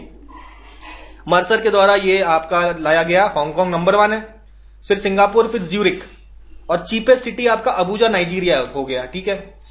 Next बात करते हैं वर्ल्ड पॉपुलेशन प्रोस्पेक्ट्स 2024 रिपोर्ट, किसके द्वारा लाया गया ये, UN DESA, UN department of economic and social affairs. तो इसमें कुछ कुछ बातें बताई गई हैं, ध्यान देना है इसमें। पहली बात बताई गई है, जो वर्ल्ड पॉपुलेशन है ये अभी तो देखिए 8.2 बिलियन है, लेकिन आपका 2080 तक 10.3 बिलियन होगा। खैर हम लोग जिंदा नहीं बचेंगे देखने के लिए, लेकिन हो जाएगा। फर्टिलिटी रेट जो है, global fertility rate 2.25 live births हैं पर वुमेन, जो कि आपका 1919 में काफी ज्यादा था, 3.31 आपका बर्थ था पर वुमेन। लाइफ एक्सपेक्टेंसी की बात करें तो 73 ईयर्स था 2024 में, 77.4 ईयर्स आपका 2054 की हो जाता है। 2024 में आपका पॉपुलेशन था 1.45, मतलब था क्या है, अभी 2024 में 1.45 बिलियन पॉपुलेशन इंडिया का है, जो कि 2054 में पहुंच जाएगा 1.69 बिलियन। अच्छी बात यह है, उसके बाद डिक्लाइन करेगा, पीक करेगा 1.69 बिलियन पे, उसके बाद धीरे धीरे आपका पॉपुलेशन डिक्लाइन हो जाएगा इंडिया का। तो ये खैर अच्छी बात हो गई। Next, second, advance estimates of 2023-24 of area and production of horticulture crops. Horticulture crops का कुछ डेटा आया है ministry of agriculture and farmer welfare. तो इसमें बताया गया हॉर्टिकल्चर प्रोडक्शन आपका डिक्रीज हो गया है, 352.23 मिलियन से आपका डिक्रीज हो जाता है, ठीक है, मतलब इतना अभी है, 0.91% का डिक्रीज होता है अगर आप कंपेयर करें विथ 2022 और 23। कितना एरिया है अंडर हॉर्टिकल्चर आपका production, that is 28.63 million hectares. आगे बढ़ते हैं भाई, एमएसपी जारी हो गई है, 14 आपके खरीफ क्रॉप्स की एमएसपी जारी हो जाती है 2024-25 के मार्केटिंग सीजन में, और कैबिनेट के द्वारा अप्रूव किया गया। तो MSP for common grade paddy increase किया गया बाय 5.35% टू 2300 पर क्विंटल। ग्रेड ए पैडी को इंक्रीज किया गया बाय 2320 पर क्विंटल। हाइब्रिड पैडी, ये सब चीजें आप देख लीजिए, ये इतना इंपॉर्टेंट नहीं है। ये जो एमएसपी जो है ये आपका सीएसीपी के द्वारा लाया जाता है, commission for agriculture cost and prices under union ministry of agriculture. चलिए अब बात करते हैं माइग्रेशन डेवलपमेंट ब्रीफ। तो सबसे पहला सवाल यहां बनता है किसके द्वारा लाया गया, तो वर्ल्ड बैंक के द्वारा ये रिपोर्ट लाया गया। इसमें क्या क्या बताया गया, कहा कि इंडिया की जो रेमिटेंसेस में ग्रोथ है वो 2023 में 7.5% थी, और 2024 में 3.7, और देखिए 2023 में आपका 120 बिलियन US$ था रेमिटेंसेस, 2024 में बढ़कर वो 124 बिलियन US$ हो जाएगा, और 2025 में 129 बिलियन US$ हो जाएगा। ये कुछ एस्टिमेट दिए गए हैं। लेकिन 2023 की अगर हम बात करें तो 2023 में जो 75% ग्रोथ रेट, ठीक है, 2024 में थोड़ा कम हो जाएगा। 23 की बात कर रहे हैं तो इंडिया 120 बिलियन US$ मिला है एज रेमिटेंसेस, मेक्सिको को सेकंड नंबर पर, लगभग आधा। तो रेमिटेंसेस से इंडिया की काफी कमाई होती है, ये तो आपको मानना पड़ेगा। नेक्स्ट है, तीसरा आपका चाइना है, चौथा फिलीपींस है, और पांचवा पाकिस्तान है। तो ये आपका टॉप 5 हो जाते हैं रेमिटेंसेस जिनको मिलते हैं। रेमिटेंसेस आपको पता होगा क्या होता है। तो जैसे मैं इंडिया में रहता हूं और मैं फिर यूएसए चला जाता हूं, यूएसए में घर वालों को पैसे भेजूंगा ना, डॉलर में भेजूंगा क्योंकि डॉलर में कमा रहा हूं। तो वो जो डॉलर भेजा मैंने, वो क्या कहते हैं इंडिया के बैंकों में आया, तो वो सारा इकट्ठा हो रहा है बैंकों में, और मेरे को क्या कहते हैं, मेरे पेरेंट्स को क्या मिलेगा यहाँ पे, रुपीज मिलेगा। तो मैं डॉलर, जब इंडिया के पास डॉलर होगा उसके बदले में रुपीज मिल जाएगा। तो इंडिया के तो डॉलर बढ़ रहे हैं ना, तो इंडिया के पास फॉरेन एक्सचेंज जैसे जैसे इंक्रीज करता चला जाता है। तो ये होता है रेमिटेंसेस। तो रेमिटेंसेस के माध्यम से इंडिया के 120 बिलियन यूएस डॉलर आया है इस साल, 2023 की बात है। Next, report on India G20 task force on digital public infrastructure. Digital public infrastructure मतलब ये जो फोन पे गूगल पे करते हैं ना, उसके लिए एक इंफ्रास्ट्रक्चर बिल्डअप करना पड़ता है, डिजिटल पब्लिक इंफ्रास्ट्रक्चर कहते हैं उसको। तो इसके ऊपर एक टास्क फोर्स बनाया गया था जब G20 की जो अध्यक्षता थी इंडिया के पास थी। तो ये जो टास्क फोर्स थे, इसके चेयरमैन थे दो, एक थे श्री अमिताभ कांत जो G20 शेरपा थे इंडिया के, और श्री नंदन नीलेकानी जो बेसिकली को फाउंडर है, चेयरमैन है इन्फोसिस के, और फाउंडिंग चेयरमैन है आपका आधार के, UIDAI के फाउंडिंग चेयरमैन थे ये। तो ये दोनों ही आपके इस टास्क फोर्स के चेयरमैन है। तो ये जो टास्क फोर्स है इंडिया की तो खत्म हो गई, क्या कहते हैं, चेयरमैनशिप। अब चेयरमैनशिप आगे ब्राजीलियन और साउथ अफ्रीकन प्रेसिडेंट कंट्री में जाएगी। तो ये जो डिजिटल पब्लिक इंफ्रास्ट्रक्चर का जो काम है ये चलता रहना चाहिए। तो the work of task force had led to acceptances of definition, कुछ डेफिनेशन बनाई गई इसके लिए, तो उसको एक्सेप्ट कर लिया गया है। And framework of digital public infrastructure जो है, जो इंडिया के G20 समिट में स्टार्ट हुआ था, वो आगे बढ़ाएंगे ब्राजील और साउथ अफ्रीका, जो आगे प्रेसिडेंट बनेंगे G20 के। तो ये बात होती है। तो ये रिपोर्ट आपका पहुंच गया है, report on India G20 task force on digital public infrastructure, ये भाई तैयार हो गया है और एक्सेप्ट हो गया है। नेक्स्ट बात करते हैं डेट ऑन इंडियन स्टेट्स। तो इंडिया तो उधार लेती है दूसरे वर्ल्ड बैंक से और अलग अलग जगह से, ठीक है, बॉन्ड बना के ये सब उधार लेती है इंडिया, लेकिन स्टेट्स को भी कुछ अधिकार है उधार लेने का। तो उधारी किसका सबसे ज्यादा है, आरबीआई ने रिपोर्ट निकाला, सबसे ज्यादा उधारी खा के बैठे हैं तमिलनाडु वाले 8.34 लाख, सेकंड नंबर पे हम यूपी वाले 7.69 लाख। लेकिन देखने वाली बात है, तमिलनाडु यूपी से काफी छोटा स्टेट है, ठीक है, लेकिन फिर भी उसका जो डेट है बहुत ज्यादा है। महाराष्ट्र फिर आता है 7.22 लाख, फिर आपका पूरा राजस्थान, मध्य प्रदेश, हरियाणा, बिहार, उत्तराखंड, ये सारी बातें हमने कर ली। नेक्स्ट बात करते हैं fourth SDG India index. Fourth SDG India index आया बाय नीति आयोग। इसमें कहा कि इंडिया का जो एसडीजी का स्कोर है वो 71 है, जो काफी इंप्रूव हुआ है। 2020-21 की अगर बात करें तो 66 था, और जब ये लॉन्च हुआ, यानी कि एसडीजी इंडिया इंडेक्स जब लॉन्च होता है 2018 में, बेसलाइन है 2018 का, तो इंडिया का 57 था। तो ये 57 से लेकर 71 तक की जर्नी है। तो देखिए 71 नंबर आपको याद रखना है ये। तो सबसे अच्छी बात ये बताई गई इस इंडेक्स में कि गोल 13 यानी कि क्लाइमेट एक्शन का जो गोल है, तो ये आपके एसडीजी के जो सारे जो गोल्स है ना, जितने भी 17 गोल्स हैं, सारे आपको कंठस्थ होने चाहिए, याद होने चाहिए, ठीक है। तो इसके ऊपर एक वीडियो भी बनाया हुआ है चैनल में, सबसे पहला वीडियो हमने यही बनाया था चैनल का, तो वो जरूर देख लीजिएगा, उसमें आपको याद हो जाएंगे। और अगर आप चाहते हैं दूसरा एक वीडियो बनाओ तो बताइएगा, बना देंगे, याद करवा देंगे आपको एसडीजी सारे। उसके बाद बिटवीन 2018 से 2023-24 की बात करें तो सबसे ज्यादा ग्रोथ देखने को मिला है उत्तर प्रदेश का, फिर देखने को मिला है जम्मू कश्मीर और फिर उत्तराखंड का, ये सब याद करना है। नेक्स्ट बात करते हैं भाई, कम से कम उत्तर प्रदेश तो याद करिए, सबसे ज्यादा ग्रोथ है भाई एसडीजी का, अच्छी बात है ये। 22 पॉइंट से बड़ा है, 25 पॉइंट से बड़ा है, ठीक है। तो आगे बढ़ते हैं। तो टॉप कौन कर रहा है, केरला कर रही है, फिर उत्तराखंड, लोएस्ट हमेशा की तरफ बिहार। आप बात करते हैं अगर यूटीएस की तो चंडीगढ़ और फिर लद्दाख। यूपी का स्कोर है 67, फ्रंट रनर कैटेगरी में है। तो ऐसा कहा गया है 10 नए ऐसे स्टेट्स हैं जो फ्रंट रनर कैटेगरी में आ गए हैं, और इसमें यूपी भी इंक्लूडेड है, 67 इनका स्कोर है यूपी का। Next, first report on transition finance to IFSCA। अब बात करते हैं first report on transition finance. First report on transition finance to IFSCA, तो किसके द्वारा ये रिपोर्ट बनाया गया, expert committee on climate finance. Chairperson कौन था, चेयरपर्सन इसका था किसका, IFSCA का। तो ये first report on transition finance किसको दिया गया, IFSCA को। किसने दिया, expert committee on climate finance. IFSCA के चेयरमैन कौन है, Shri K Rajaraman is the chairman of IFSCA, ठीक है। तो ये रिपोर्ट में क्या क्या बातें बताई गई हैं, तो कुछ बातें बताई गई हैं, देख लेते हैं भाई। स्कोप एंड डेफिनेशन बताया गया है ट्रांजिशन फाइनेंस का। इसके अलावा पॉलिसी और रेगुलेशन के बारे में बात बताई गई है, और फाइनेंशियल मैकेनिज्म्स एंड इंस्ट्रूमेंट्स के बारे में कुछ बातें बताई गई हैं। आगे बढ़ते हैं। अब देखिए हाइड्रोइलेक्ट्रिक प्रोजेक्ट अरुण 3, पहला सवाल कि ये जो अरुण 3 हाइड्रोइलेक्ट्रिक प्रोजेक्ट है ये कहां का है, ये ईस्टर्न नेपाल का है, ठीक है। ये 900 मेगावाट्स का प्रोजेक्ट आपका ईस्टर्न नेपाल में लगाया जा रहा है, आपका शंखुवासभा डिस्ट्रिक्ट जो है यहां पे लगाया जा रहा है।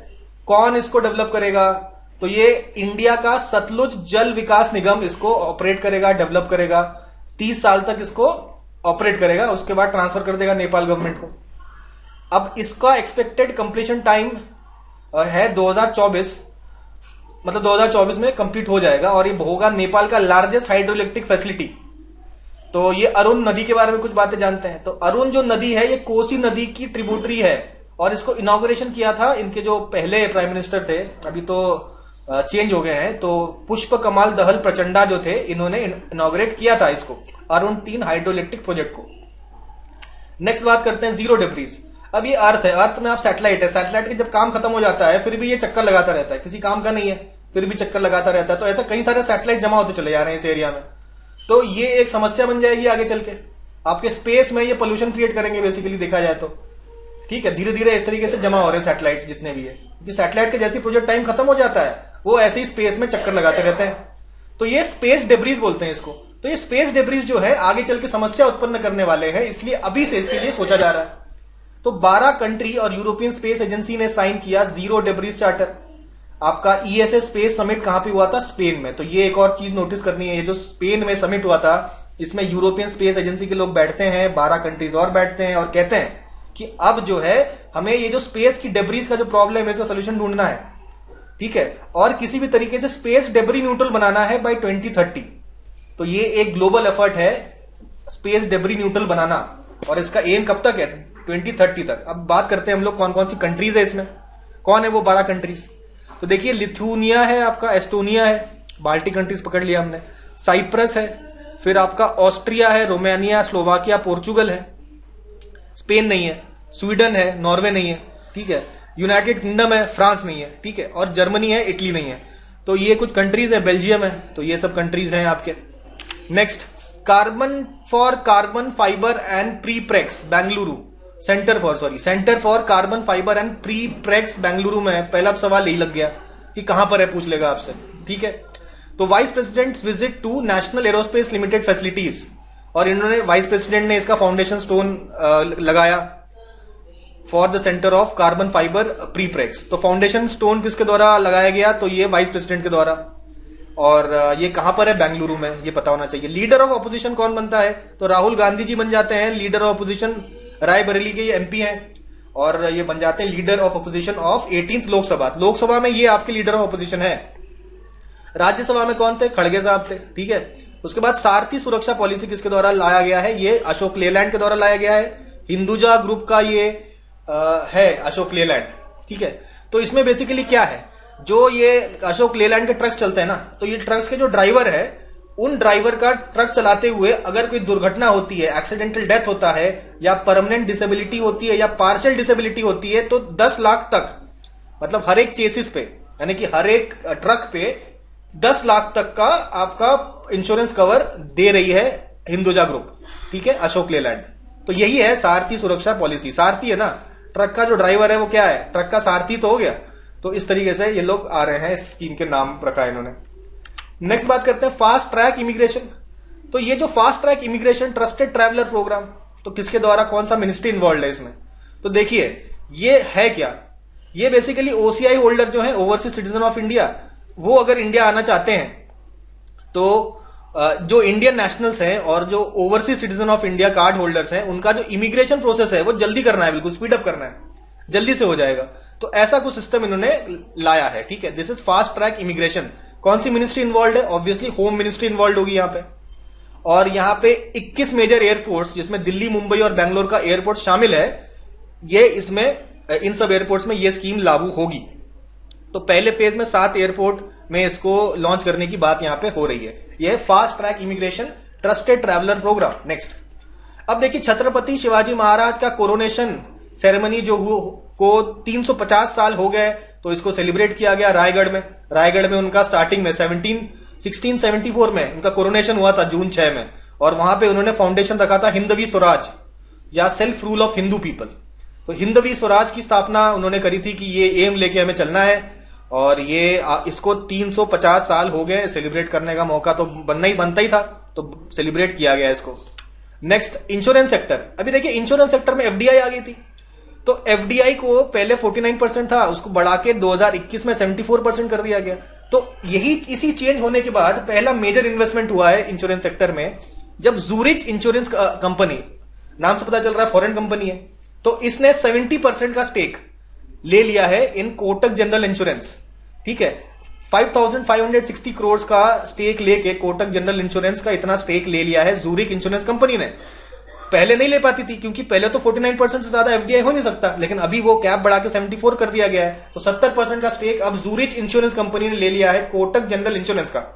नेक्स्ट, हरियाणा ने कहा है कि भाई हमारा जो एयर है ना क्लीन नहीं है, उस एयर पोल्यूशन बहुत ज्यादा है, तो हम लोग 10,000 करोड़ खर्चा करेंगे और एयर पोल्यूशन को टैकल करेंगे। तो world bank will fund this project. इस प्रोजेक्ट को वर्ल्ड बैंक ने फंड लिया। हरियाणा गवर्नमेंट ने बोला कि हमें 10,000 करोड़ दीजिए, हम साफ करना चाहते हैं एयर को।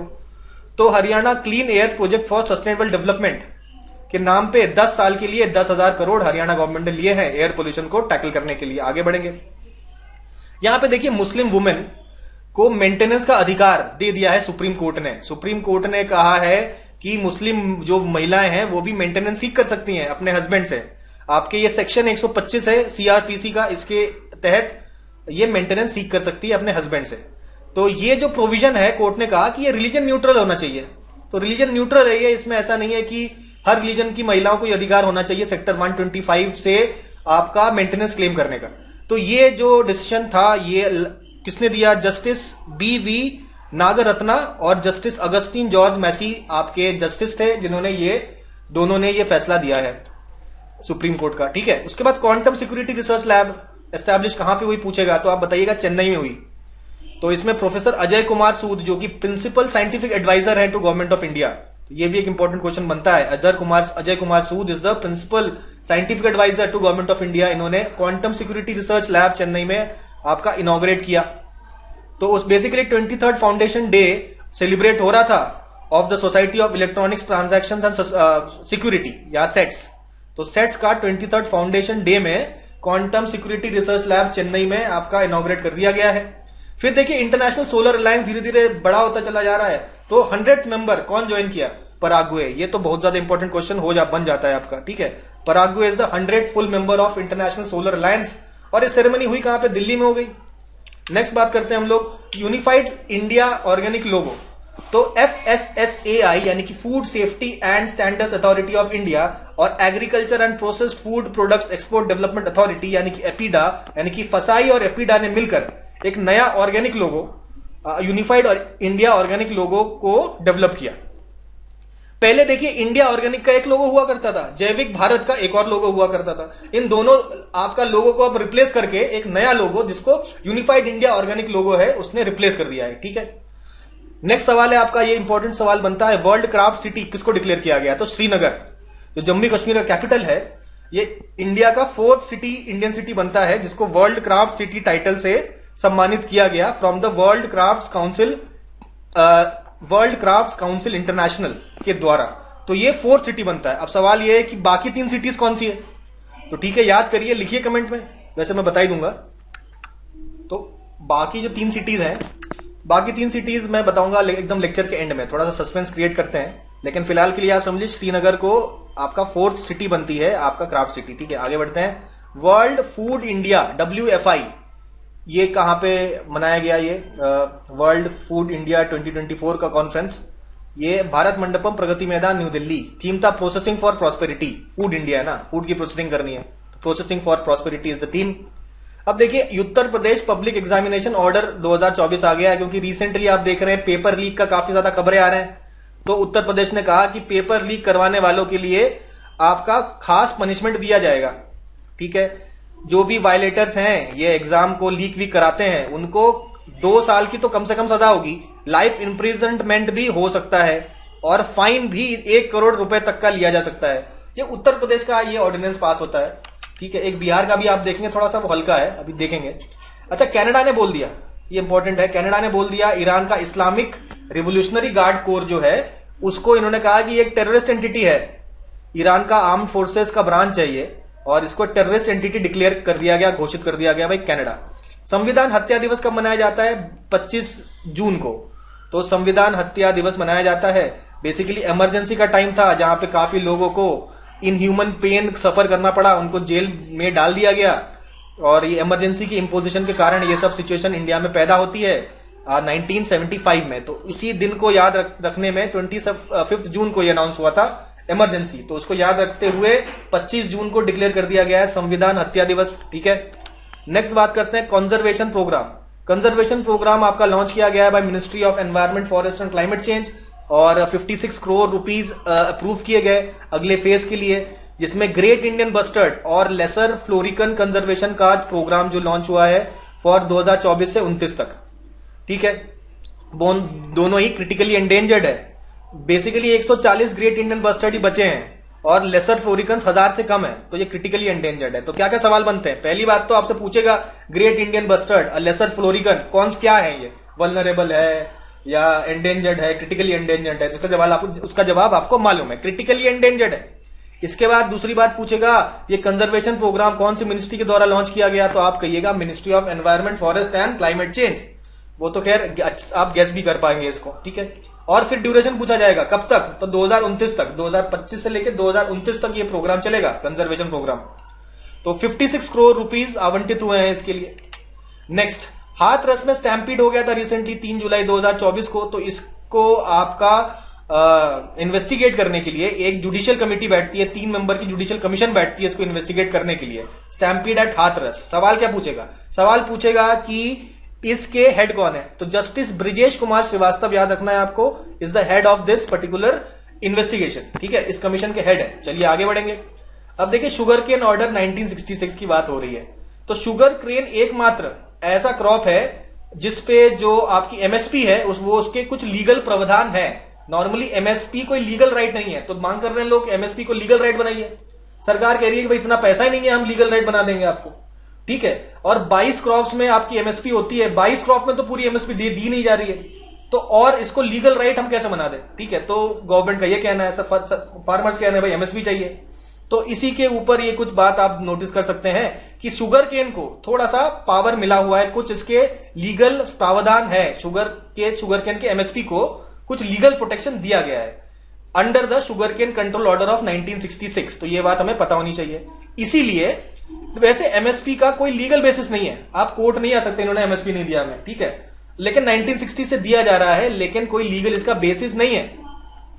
तो ये देखिए शुगर केन ऑर्डर, तो इसलिए शुगर केन के लिए फेयर एंड रिन्यूमरेटिव प्राइजेस दिया जाता है और बाकी 22 क्रॉप्स में एमएसपी दिया जाता है। ये लिखा भी है यहां पे, देखिए आपका एमएसपी दिया जाता है 22 क्रॉप्स को, बट फेयर एंड रिन्यूमरेटिव प्राइजेस किसके होते हैं? शुगर केन का होता है। ठीक है, तो ये बातें पता होनी चाहिए। आगे, माइका माइंस जो झारखंड के हैं उसको लेबर फ्री डिक्लेयर कर दिया गया है, किसके द्वारा? प्रियांक कानून को। कौन है ये? Chairperson of NCPCR, national commission for protection of child rights. तो इन्होंने माइका माइंस जो है झारखंड के, कहा कि इसमें चाइल्ड लेबर फ्री है, कोई चाइल्ड लेबर आपको नहीं मिलेगा। अच्छा, संगम डिजिटल ट्यून इनिशिएटिव कौन से आपका उसका है? तो डिपार्टमेंट ऑफ टेलीकम्युनिकेशन का इवेंट है ये, DoT's Sangam digital twin initiative, IIT Delhi के द्वारा होस्ट किया गया है। ये बातें पता होनी चाहिए। फिर देखिए बजाज ऑटो ने ये बाइक लॉन्च की है, तो ये बाइक में ऐसी क्या खासियत है? तो ये सीएनजी से चलती है। आपको इसमें अगर आपको पेट्रोल नहीं भरवाना है, सारे बाइक पेट्रोल की लाइन में लगे होंगे, आप सीएनजी की लाइन में लगे होंगे भरवाने के लिए। तो ये फ्रीडम 125 है, पुणे में लॉन्च किया गया है इसको, first CNG powered two wheeler. उसके बाद इंटरनेशनल हेल्थ रेगुलेशन, तो यहां पे हो गया था कोविड-19 पैंडेमिक, तो दुनिया हिल गई थी। उन्होंने कहा ये जो आपके रेगुलेशंस हैं, डब्ल्यूएचओ के रेगुलेशंस, ये अब ठीक नहीं है, इसमें बदलाव की जरूरत है। अगर रेगुलेशन ठीक होते तो इतना बड़ा पैंडेमिक क्यों आता? तो ये जो इंटरनेशनल हेल्थ रेगुलेशंस को थोड़ा अमेंड करने की बात हो रही है, तो सारे पार्टीज मिलके काम कर रहे हैं इस पे कि भाई एक वर्किंग ग्रुप बनाया गया है जो अमेंडमेंट करेगा किसमें? इंटरनेशनल हेल्थ रेगुलेशंस में। ठीक है, नेक्स्ट बात करते हैं हम लोग सारस क्रेन। सबसे ज्यादा सारस क्रेन्स कहां पे हैं? तो देखिए आपका इटावा फॉरेस्ट डिवीजन यूपी में हाईएस्ट नंबर ऑफ सारस क्रेन्स हैं स्टेट के, 3289 इसकी पॉपुलेशन है। तो ये पता होना चाहिए, इटावा फॉरेस्ट डिवीजन में सबसे ज्यादा सारस क्रेन है। फिर निफ्टी इंडिया टूरिज्म इंडेक्स आपका एनएसई के द्वारा लॉन्च किया गया। तो बेसिकली आपके निफ्टी 500 के जो स्टॉक्स हैं, निफ्टी 500 में से टॉप 30 आपका टूरिज्म से रिलेटेड, ट्रैवल और टूरिज्म थीम से रिलेटेड जो कंपनीज हैं उनका ये इंडेक्स बनाया जाएगा, Nifty India tourism index, NSE के द्वारा ये लॉन्च हुआ है। आगे बात करते हैं फ्लोटिंग सोलर प्लांट। ये देखिए फ्लोटिंग सोलर प्लांट है ना, ये पानी है, पानी के ऊपर फ्लोट कर रहे हैं ये सारे सोलर प्लांट्स, ये सारे सोलर प्लांट्स लगाए गए हैं। तो ऐसा सेंट्रल रेलवे के द्वारा ऐसे 10 मेगावाट का फ्लोटिंग सोलर प्लांट कहां लगाया गया? वेस्टर्न घाट्स के इगतपुरी लेक, जो कि वेस्टर्न घाट्स में है, वहां लगाया गया। तो पहली बार ऐसा हुआ इंडियन रेलवेज ने एक फ्लोटिंग पावर प्लांट को इंस्टॉल किया है। फिर देखिए 3D होलोग्राम आ रहे हैं technology, 3D hologram technology launch हो रही है कहां पे, जापान में। उनके जो बैंक नोट्स है उसमें 3D होलोग्राम टेक्नोलॉजी है, जिससे काउंटर फीटिंग ना हो पाए, नकली नोट ना बन पाए, इसके लिए 3D होलोग्राम टेक्नोलॉजी का इस्तेमाल किया जा रहा है। तो नए बैंक नोट आपके 10,000 येन, 5,000 येन और 1,000 येन के जो है, इनमें ये टेक्नोलॉजी आपका इंस्टॉल होगी। फिर देखिए सीटीएसओ, सीटीएसओ एक ग्रुप है हेडेड बाय रशिया, ठीक है। तो इस ग्रुप में आपका आर्मेनिया आता है। तो आर्मेनिया के जो प्राइम मिनिस्टर है निकोल पनशियान, इन्होंने कहा कि ये सीटीएसओ से बाहर निकल आएंगे। कह रहे हैं कि इस ऑर्गेनाइजेशन में रहना कुछ फायदा ही नहीं है, क्योंकि जब हमारी लड़ाई हो रही है अजरबैजान से, तो आप अजरबैजान का साइड ले रहे हैं, ठीक है। तो ये जो सीटीएसओ है अजरबैजान का साइड ले रही है, तो हमारा रहने के तो फायदा ही नहीं है। तो ये तब हुआ जब नागोर्नो काराबाग की लड़ाई जब हुई थी, तो उसमें आपका आर्मेनिया का मानना है कि भाई सीटीएसओ ने उसको प्रॉपर हेल्प नहीं की थी, अजरबैजान को सपोर्ट कर दिया था। तो इस बात को लेके वो चिढ़ा हुआ है और कहा कि अब हम निकल जाएंगे। जो सीएसटीओ है, कलेक्टिव सिक्योरिटी ट्रीटी ऑर्गेनाइजेशन, ये एक मिलिट्री अलायंस है आपके post Soviet states of Eurasia. कौन कौन? Armenia, Belarus, Kazakhstan, Kyrgyzstan, Russia, Tajikistan. देखिए रशिया बेलारूस तो ठीक है, आपको याद हो जाएगा। इसके अलावा सेंट्रल एशियन कंट्रीज में आपका कजाकिस्तान है, आपका किर्गिस्तान और तजिकिस्तान और है, और कोई नहीं है। देखिए उज्बेकिस्तान और तुर्कमेनिस्तान नहीं है इसमें, ठीक है। इसके अलावा आर्मेनिया और था, आर्मेनिया कह रहा है अब हम निकल जाएंगे इससे। तो ये देखिए नागोर्नो काराबाग, ये तो अजरबैजान है, ये आर्मेनिया है। अजरबैजान का एक छोटा सा हिस्सा आपका, आर्मेनिया का छोटा सा हिस्सा आपका अजरबैजान के अंदर है, इसी को बोलते हैं नागोर्नो काराबाग। इसी के आसपास काफी लड़ाई हुई थी आर्मेनिया और अजरबैजान के बीच में, तो उसी से आर्मेनिया नाराज हो रहा है रशिया से। तो यहां देखिए आर्मेनिया के इस किनारे आपको और एक दिखेगा नक्सचीवान। ये नक्सचीवान आपका अजरबैजान का एरिया है जो कि आर्मेनिया में है, ठीक है। वो टर्की और ईरान से, टर्की से थोड़ा सा बॉर्डर लगता है, ईरान से भी लगता है इसका बॉर्डर, ठीक है। तो ये आपका अजरबैजान का पार्ट है, ठीक है। चलिए अब आगे बढ़ते हैं। Next divine retreat centre, divine retreat centre जो कि आपका भुवनेश्वर उड़ीसा में आपका हरिदा मादा विलेज है, वहां पे ब्रह्म कुमारी इसका एक आश्रम है, ठीक है। इसका इनॉग्रेशन श्री द्रौपदी मुर्मू जी ने करा। आपको पता है श्री द्रौपदी मुर्मू जी है वो उड़ीसा से ही आती हैं, तो कहीं ना कहीं उड़ीसा कनेक्शन भी यहाँ पे आपको दिख रहा होगा। तो इन्होंने इनॉग्रेट किया हरिदा मादा विलेज, ब्रह्म कुमारी का आश्रम है भुवनेश्वर में। अच्छा, यूरोपियन यूनियन की प्रेसिडेंसी किसको मिलती है? हंगरी को प्रेसिडेंसी मिल जाती है यूरोपियन यूनियन की, 6 महीने की रोटेटिंग प्रेसिडेंसी मिलती है। और बेल्जियम के बाद अब हंगरी है आपका यूरोपियन यूनियन का प्रेसिडेंट। पूछेगा आपसे, ये इंपॉर्टेंट है। फिर देखिए फिनलैंड का पार्लियामेंट ने कहा कि भाई रशिया से जो इमिग्रेंट्स है उनका आने पे बैन लगा दिया, बिल्कुल पूरी तरीके से बैन लगा दिया फिनलैंड ने। तो फिनलैंड के पार्लियामेंट ने ये कंट्रोवर्शियल बिल जो है कि किसी भी असाइलम सीकर जो कि रशिया से आ रहा होगा, रशियन होगा, उसको नहीं आने देंगे हम। Next flood watch app. Flood watch app कौन से मिनिस्ट्री का है पूछेगा आपसे, तो आप कहेंगे ये मिनिस्ट्री नहीं, ये सेंट्रल वाटर कमीशन का ऐप है ये, ठीक है। इन्होंने फ्लड वॉच ऐप लॉन्च किया। क्या फायदा होगा आपका? रियल टाइम फ्लड का इंफॉर्मेशन आप इस ऐप में देखेंगे, आपको पता चल जाएगा कि फ्लड का इंफॉर्मेशन क्या है रियल टाइम में, ठीक है। पब्लिक को पता चल जाएगा कहां कहां फ्लड आ सकता है, आ रहा है। तो ये सारी बातें हैं। इसके बाद देखिए लोग तो सुसाइड कर ही रहे हैं, आप यहां पे देखिए रोबोट भी सुसाइड करने लगे हैं। तो ऐसा कहने का मतलब है कि एक गुमी सिटी काउंसिल साउथ कोरिया में ऐसा देखा गया, एक रोबोट जो है एक स्टेयरकेस से जंप करके इसने अपनी जान ले ली। तो ऐसा कहना है लोगों का कि इसने सुसाइड कर लिया। तो ये फर्स्ट रोबोट सुसाइड आपका माना जा रहा है, साउथ कोरिया में है ये। फिर देखिए लार्जेस्ट कोल माइंस। अब देखिए worldatlas.com ने एक आपका क्या किया, सर्वे किया, इन्होंने एक लिस्ट निकाला है बड़े बड़े कोल माइंस का।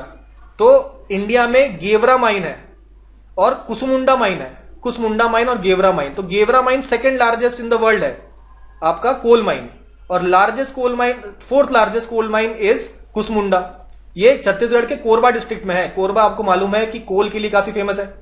तो इसको कौन ऑपरेट करता है? साउथ ईस्टर्न कोलफील्ड्स लिमिटेड के द्वारा ऑपरेट किया जाता है। Second on fourth largest in the world for coal mining हो गया। यूनेस्को ने नए बायोस्फीयर रिजर्व अप्रूव किए, कितने? 11 बायोस्फीयर रिजर्व 11 कंट्री में, ठीक है। तो हिसाब किताब एकदम बढ़िया कर दिया, एक कंट्री में एक। आगे बढ़ते हैं। फिर देखिए अभय मुद्रा। अभी राहुल गांधी ने पार्लियामेंट में अभय मुद्रा की चर्चा कर दी थी, तो अभय मुद्रा के बारे में थोड़ा बहुत जान लेते हैं। अभय मुद्रा एक प्रकार की मुद्रा है जो कि आप इस पिक्चर में देखते हैं, बुद्ध जी जो ऐसे हाथ करके आशीर्वाद दे रहे हैं, मतलब राइट हैंड से दे रहे हैं, राइट जो आशीर्वाद दे रहे हैं, ये है अभय मुद्रा। तो ये लिंक किया जाता है अलग अलग रिलीजन से। आप शिव जी को भी देखते हैं अभय मुद्रा में, आप गुरु नानक जी को भी देखते हैं अभय मुद्रा में, जीसस क्राइस्ट को भी आप अभय मुद्रा में देखते हैं, ठीक है। इसलिए आपका ये इस्लाम, बुद्धिज्म और जैनिज्म के लिए ये आपका देखा गया है, इन रिलीजियंस में, अलग अलग रिलीजियंस में देखा गया है, मतलब अभय मुद्रा। तो ये अभय मुद्रा मेनली बुद्धिज्म और हिंदू आइकोनोग्राफी में आप इसको देख सकते हैं। इसका मतलब होता है जेस्चर ऑफ फियरलेसनेस, ठीक है, जेस्चर ऑफ फियरलेसनेस इसको माना जाता है अभय मुद्रा को। मेनली आपका बुद्धिज्म और हिंदू जो आपके आइकन्स में आप देख सकते हैं, ठीक है। अब देखिए फोटोग्राफिक एग्जीबिशन लॉन्च हुआ नेशनल म्यूजियम, जो कि दिल्ली में है, सबको पता है, national museum in New Delhi. Occasion था birth anniversary of Vajiralongkorn, Thailand के जो राजा है उनका बर्थडे था, सेलिब्रेट हुआ कहां पे, न्यू दिल्ली में, नेशनल म्यूजियम में। तो उसका थीम था, एक फोटोग्राफिक एग्जीबिशन था, फोटो दिखाया गया आपका इंडिया और थाईलैंड से रिलेटेड। तो इसको इनॉग्रेट किसने किया, श्री गजेंद्र सिंह शेखावत, जो कि यूनियन मिनिस्टर है किसके, कल्चर और टूरिज्म में, टूरिज्म के। थीम क्या है, थाईलैंड इंडिया इंटरवोवन लेगेसीज। क्या क्या क्वेश्चन पूछेगा, थीम पूछेगा, थीम पूछ लेगा, बताया आपको, थाईलैंड इंडिया इंटरवोवन लेगेसीज। पूछेगा कि कल्चर टूरिज्म के मिनिस्टर कौन है, आपको पता है, श्री गजेंद्र शेखावत। कहां पे हुआ, ये तो आपको आंखें बंद करके न्यू दिल्ली मार देना है। और ओकेजन तो खैर ठीक है, ये आपके राजा का बर्थडे था। चलिए नेक्स्ट बात करते हैं, जुरिस्डिक्शन ऑफ सर्ट इन। ये सर्ट क्या है, CERT is computer emergency response team India. तो ये यूएस में भी है, इंडिया में भी है, तो इंडिया वाला जो है सर्ट इन लिखते हैं हम लोग। तो ये बेसिकली साइबर सिक्योरिटी को देखने के लिए, ध्यान रखने के लिए ये एक ऑर्गेनाइजेशन बनाया गया, जो कि मिनिस्ट्री ऑफ आईटी के अंतर्गत आता है। लेकिन मिनिस्ट्री ऑफ होम अफेयर्स ने कहा कि भाई ये साइबर क्राइम का जो प्रॉब्लम है वो तो होम मिनिस्ट्री का है, तो ये जो सर्ट जो है आपका ऑर्गेनाइजेशन, ये तो अंतर्गत आना चाहिए होम मिनिस्टर्स के। तो सर्ट इन बेसिकली इस समय आईटी मिनिस्ट्री के अंतर्गत आता है। तो मिनिस्ट्री ऑफ होम अफेयर्स ने कहा कि भाई ये जो सर्ट इन है ये उसके जुरिस्डिक्शन में आना चाहिए, तो लॉ एनफोर्समेंट में हेल्प मिलेगी, इन्वेस्टिगेशन और साइबर क्राइम्स को प्रोसिक्यूट करने में हेल्प मिलेगी, क्योंकि ये तो काम होम मिनिस्ट्री का है। तो यहां पे होम मिनिस्ट्री ने कहा कि इसको हमारे अंडर आपको रखना चाहिए। तो ये सब कुछ बातें हो रही हैं। फिर देखिए रोडोडेंड्रॉन, ये जो खूबसूरत खूबसूरत आप फूल देख रहे हैं इनको बोलते हैं रोडोडेंड्रॉन। इसका हमारे कंट्री का पहला गार्डन बनाया गया। आपके 35 स्पीशीज ऑफ दिस फ्लावर इस गार्डन में आपको देखने को मिलेंगे। ये उत्तराखंड में है, Munsiyari village, Pithoragarh district of Uttarakhand में ये आपका गार्डन है, रोडोडेंड्रॉन गार्डन। फिर देखिए आपको, देखिए होम मिनिस्ट्री ने अमेंड किया है जम्मू कश्मीर रीऑर्गेनाइजेशन एक्ट 2019, जिसमें लेफ्टिनेंट गवर्नर जो जम्मू कश्मीर के हैं उसको स्पेशल पावर दिए जाने की बात हो रही है, ठीक है। फिर देखिए एएसआई का रिपोर्ट आता है, आर्कियोलॉजिकल सर्वे ऑफ इंडिया का रिपोर्ट सबमिट किया गया, किसका, भोजशाला कमल मौला मॉस्क। तो भोजशाला मंदिर जो है उसमें कहना है कि कमल मौला मॉस्क बनाया गया है। तो आर्कियोलॉजिकल सर्वे ऑफ इंडिया को आपके मध्य प्रदेश के जो हाईकोर्ट ने कहा कि इसका आप एक रिपोर्ट बनाइए कि क्या वाकई ऐसा है। तो ये जो रिपोर्ट जो सबमिट कर दी है अब आर्कियोलॉजिकल सर्वे ऑफ इंडिया ने मध्य प्रदेश हाईकोर्ट में, ठीक है। अब देखिए promoting a resolution on Tibet China dispute. अब देखिए तिब्बत, चाइना कहता है तिब्बत हमारा है, लेकिन अब यूएस ने कह दिया है कि लॉ एस 138 में प्रेसिडेंट जो बाइडेन ने जो साइन किया, उसने कहा है कि promoting a resolution on Tibet China dispute. कहता है तिब्बत चाइना का जो डिस्प्यूट है, ऐसा नहीं है कि तिब्बत चाइना का हिस्सा है, तिब्बत और चाइना के बीच में डिस्प्यूट है, इसके ऊपर एक रेजोल्यूशन पास कर दिया है। तो ये अभी ऑफिशियल मानना हो गया यूएस का। तो advancing the human rights of Tibetans, तो इसमें तिब्बतन्स के ह्यूमन राइट्स को की बात की है और उनके लिंग्विस्टिक, कल्चरल और रिलीजियस हेरिटेज को सपोर्ट करने के, प्रिजर्व करने की बात यहां पे की जा रही है।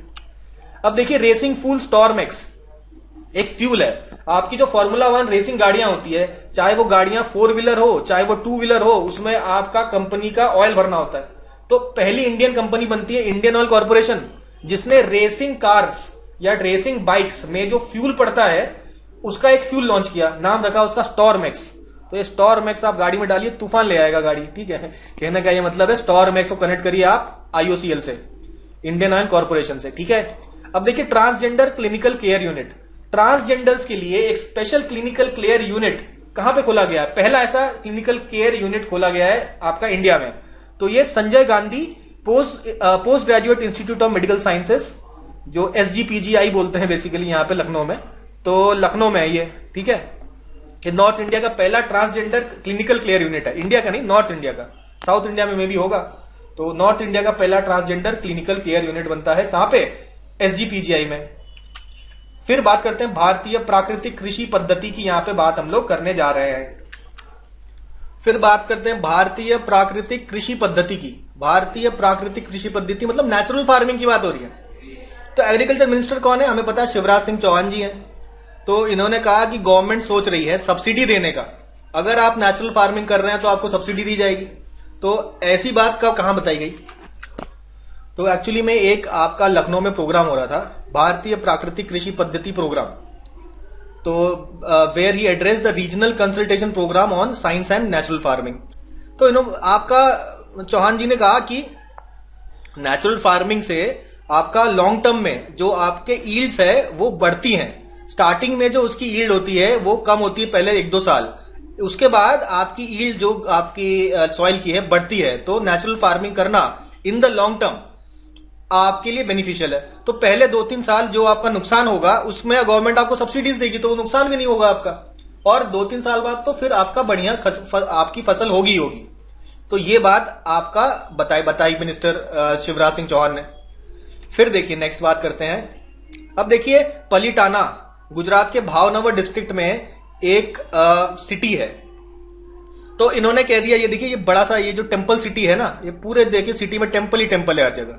तो ये पलिटाना सिटी में कहा है कि किसी भी हालत में सेल और consumption of non veg food allow नहीं होगा, नॉन वेज खाना यहां मिलेगा ही नहीं। तो पहला दुनिया में वर्ल्ड में ऐसा सिटी बनता है जहां पे नॉन वेज फूड बैन है। नेक्स्ट बात करते हैं, मध्य प्रदेश ने एक Guinness book of world record आपका सेट किया है। तो क्या 11 लाख सैपलिंग्स 11 लाख पौधे लगाए हैं इन्होंने इंदौर शहर में। ठीक है, फिर नीति आयोग का रिकंस्टिट्यूशन किया गया। आपके नीति आयोग में कुछ स्पेशल इनवाइटीज होते थे, आपके 5 होते थे, तो 5 से बढ़ा के 11 कर दिया गया है, क्योंकि अब बीजेपी को उनके जो घटक दल हैं उनको भी थोड़ी सी इज्जत देनी पड़ेगी। तो HD कुमार स्वामी जेडीएस से आते हैं, जितन राम मांझी आपका HAM, आपका राजीव रंजन सिंह जेडीयू से, के आर नायडू आपका TDP से, और चिराग पासवान आपका LJP से, लोक जनशक्ति पार्टी रामविलास।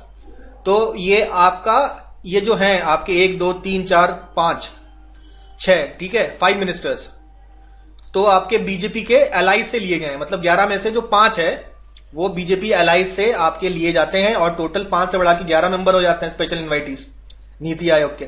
आगे बढ़ते हैं। अब देखिए रिजर्वेशन की बात यहां पे हो रही है। कर्नाटका में गवर्नमेंट ने कह दिया है कि 100% रिजर्वेशन होगा कन्नडिगाज मतलब कर्नाटक में रहने वाले लोगों को कन्नडिगाज बोलते हैं। प्राइवेट फर्म्स में, गवर्नमेंट नहीं प्राइवेट में, ठीक है, ग्रुप सी और ग्रुप डी पोस्ट हैं, सारे आपके कर्नाटका के लोग ही होने चाहिए। और यहां तक तो ये भी कह दिया उन्होंने 50% रिजर्वेशन है आपका मैनेजमेंट जॉब्स में, ग्रुप सी ग्रुप डी नहीं, मैनेजमेंट जॉब्स में 50% और नॉन मैनेजमेंट जॉब्स में 75% reservation in the private sector.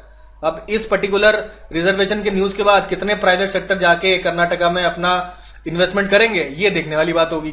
ठीक है, तो आगे बढ़ते हैं ये बात की।